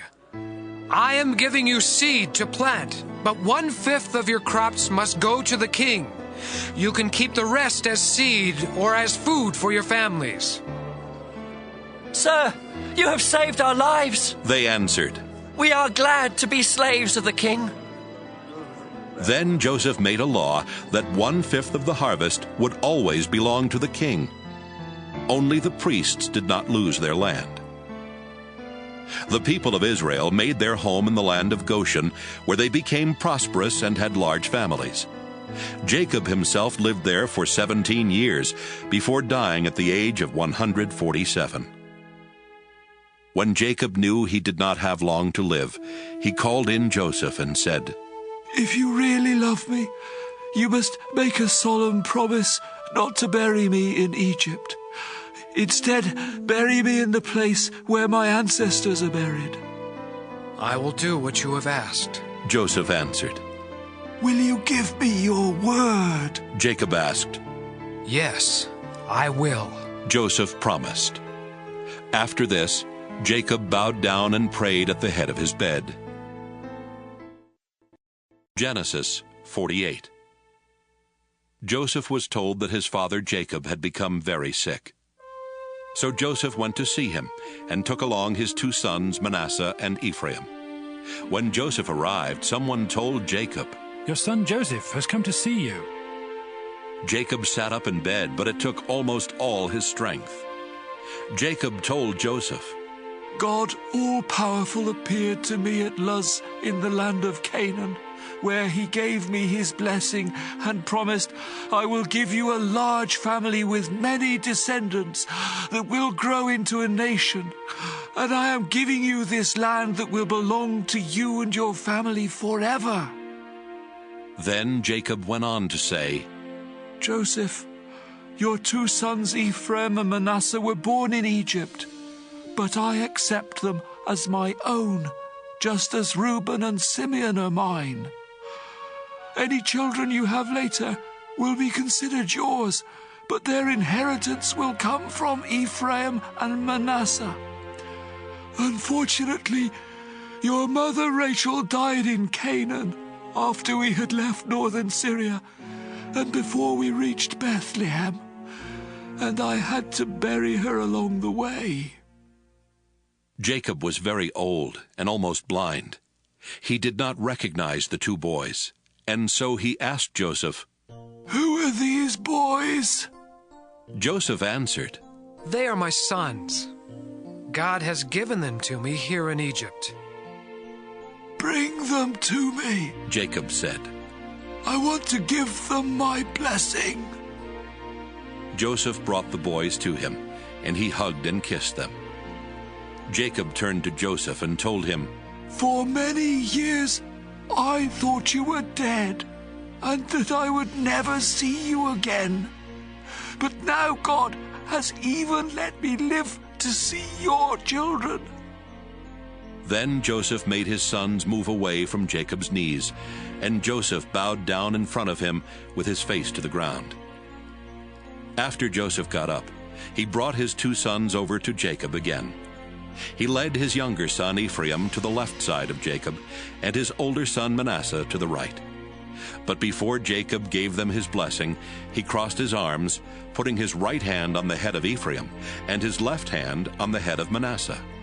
Then he gave Joseph his blessing and said, My grandfather Abraham and my father Isaac worshipped the Lord God.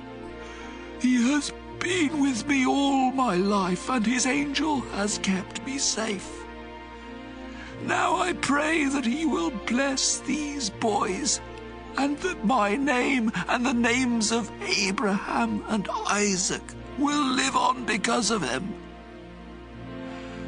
I ask God to give them many children and many descendants as well. Joseph did not like it when he saw his father place his right hand on the head of the younger son. So he tried to move his father's right hand from Ephraim's head and place it on Manasseh. Joseph said, Father, you have made a mistake. This is the older boy. Put your right hand on him. But his father said, Son, I know what I am doing. It's true that Manasseh's family will someday become a great nation, but Ephraim will be even greater than Manasseh, because his descendants will become many great nations. Jacob told him that in the future the people of Israel would ask God's blessings on one another by saying, I pray for God to bless you as much as he blessed Ephraim and Manasseh. Jacob put Ephraim's name first to show that he would be greater than Manasseh. After that, Jacob said, Joseph, you can see that I won't live much longer. But God will be with you and will lead you back to the land he promised our family long ago. Meanwhile, I'm giving you the hillside I captured from the Amorites. Genesis 49. Jacob called his sons together and said, My sons, I am Jacob, your father Israel. Come, gather around as I tell your future. Reuben, you are my oldest, born at the peak of my powers. You were an honored leader, uncontrollable as a flood. You slept with my wife and disgraced my bed. So you no longer deserve the place of honor. Simeon and Levi, you are brothers, each a gruesome sword. I never want to take part in your plans or deeds. You slaughtered people in your anger, and you crippled cattle for no reason. Now I place a curse on you because of your fierce anger. Your descendants will be scattered among the tribes of Israel. Judah, you will be praised by your brothers. They will bow down to you as you defeat your enemies. My son, you are a lion ready to eat your victim. You are terribly fierce. No one will bother you. You will have power and rule until nations obey you and come bringing gifts. You will tie your donkey to a choice grapevine and wash your clothes in wine from those grapes. Your eyes are darker than wine, your teeth whiter than milk. Zebulun, you will settle along the seashore and provide safe harbors as far north as Sidon. Issachar, you are a strong donkey resting in the meadows. You found them so pleasant that you worked too hard and became a slave.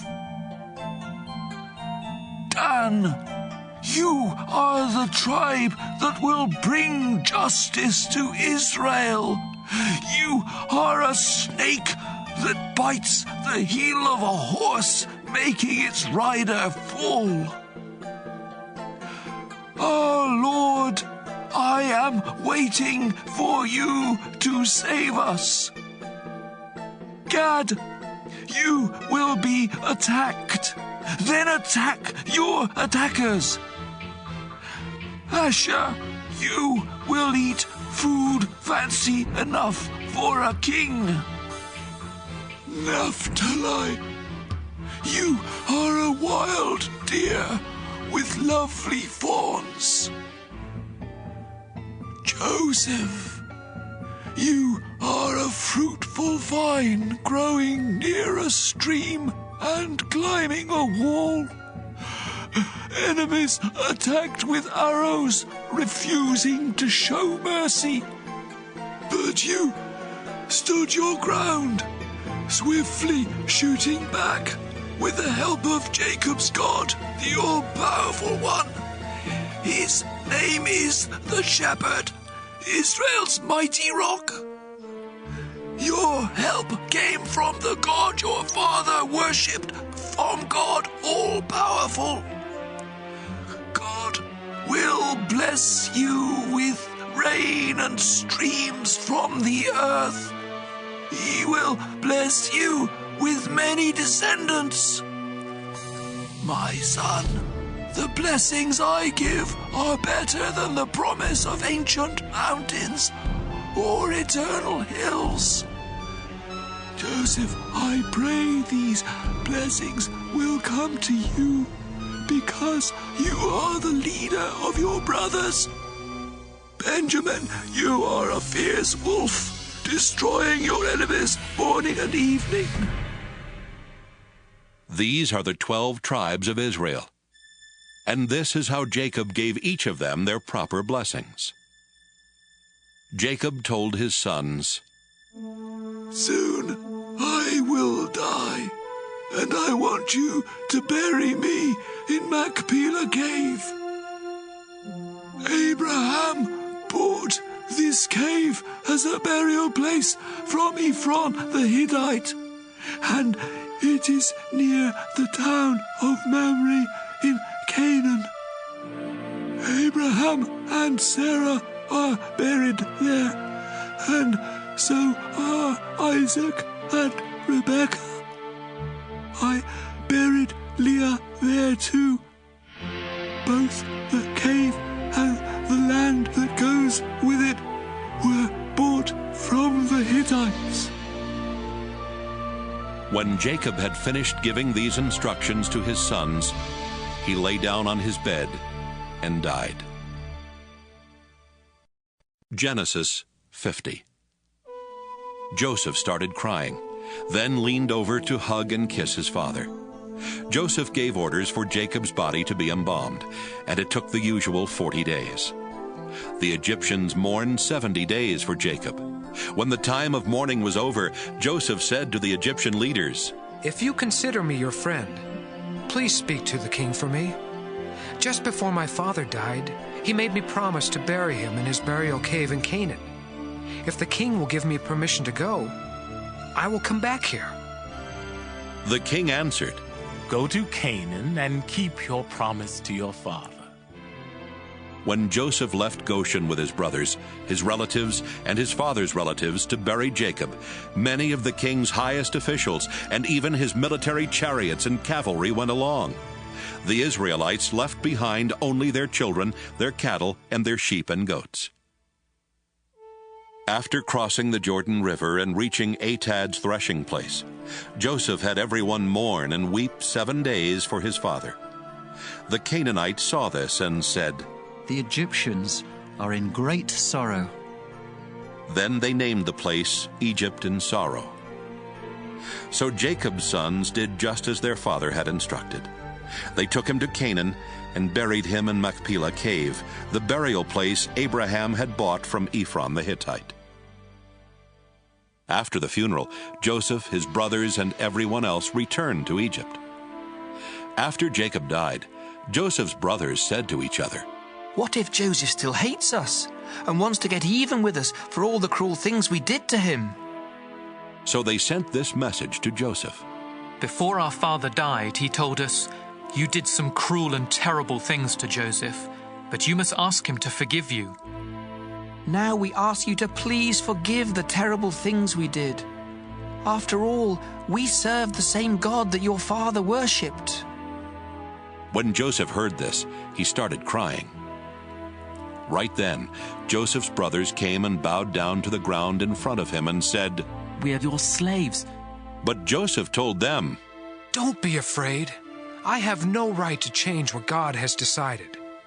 You tried to harm me, but God made it turn out for the best, so that he could save all these people as he is now doing. Don't be afraid. I will take care of you and your children." After Joseph said this, his brothers felt much better. Joseph lived in Egypt with his brothers until he died at the age of 110. Joseph lived long enough to see Ephraim's children and grandchildren. He also lived to see the children of Manasseh's son Machir, and he welcomed them into his family. Before Joseph died, he told his brothers, "I won't live much longer, but God will take care of you and lead you out of Egypt to the land he promised Abraham, Isaac, and Jacob. Now promise me that you will take my body with you when God leads you to that land." So Joseph died in Egypt at the age of 110. His body was embalmed and put in a coffin.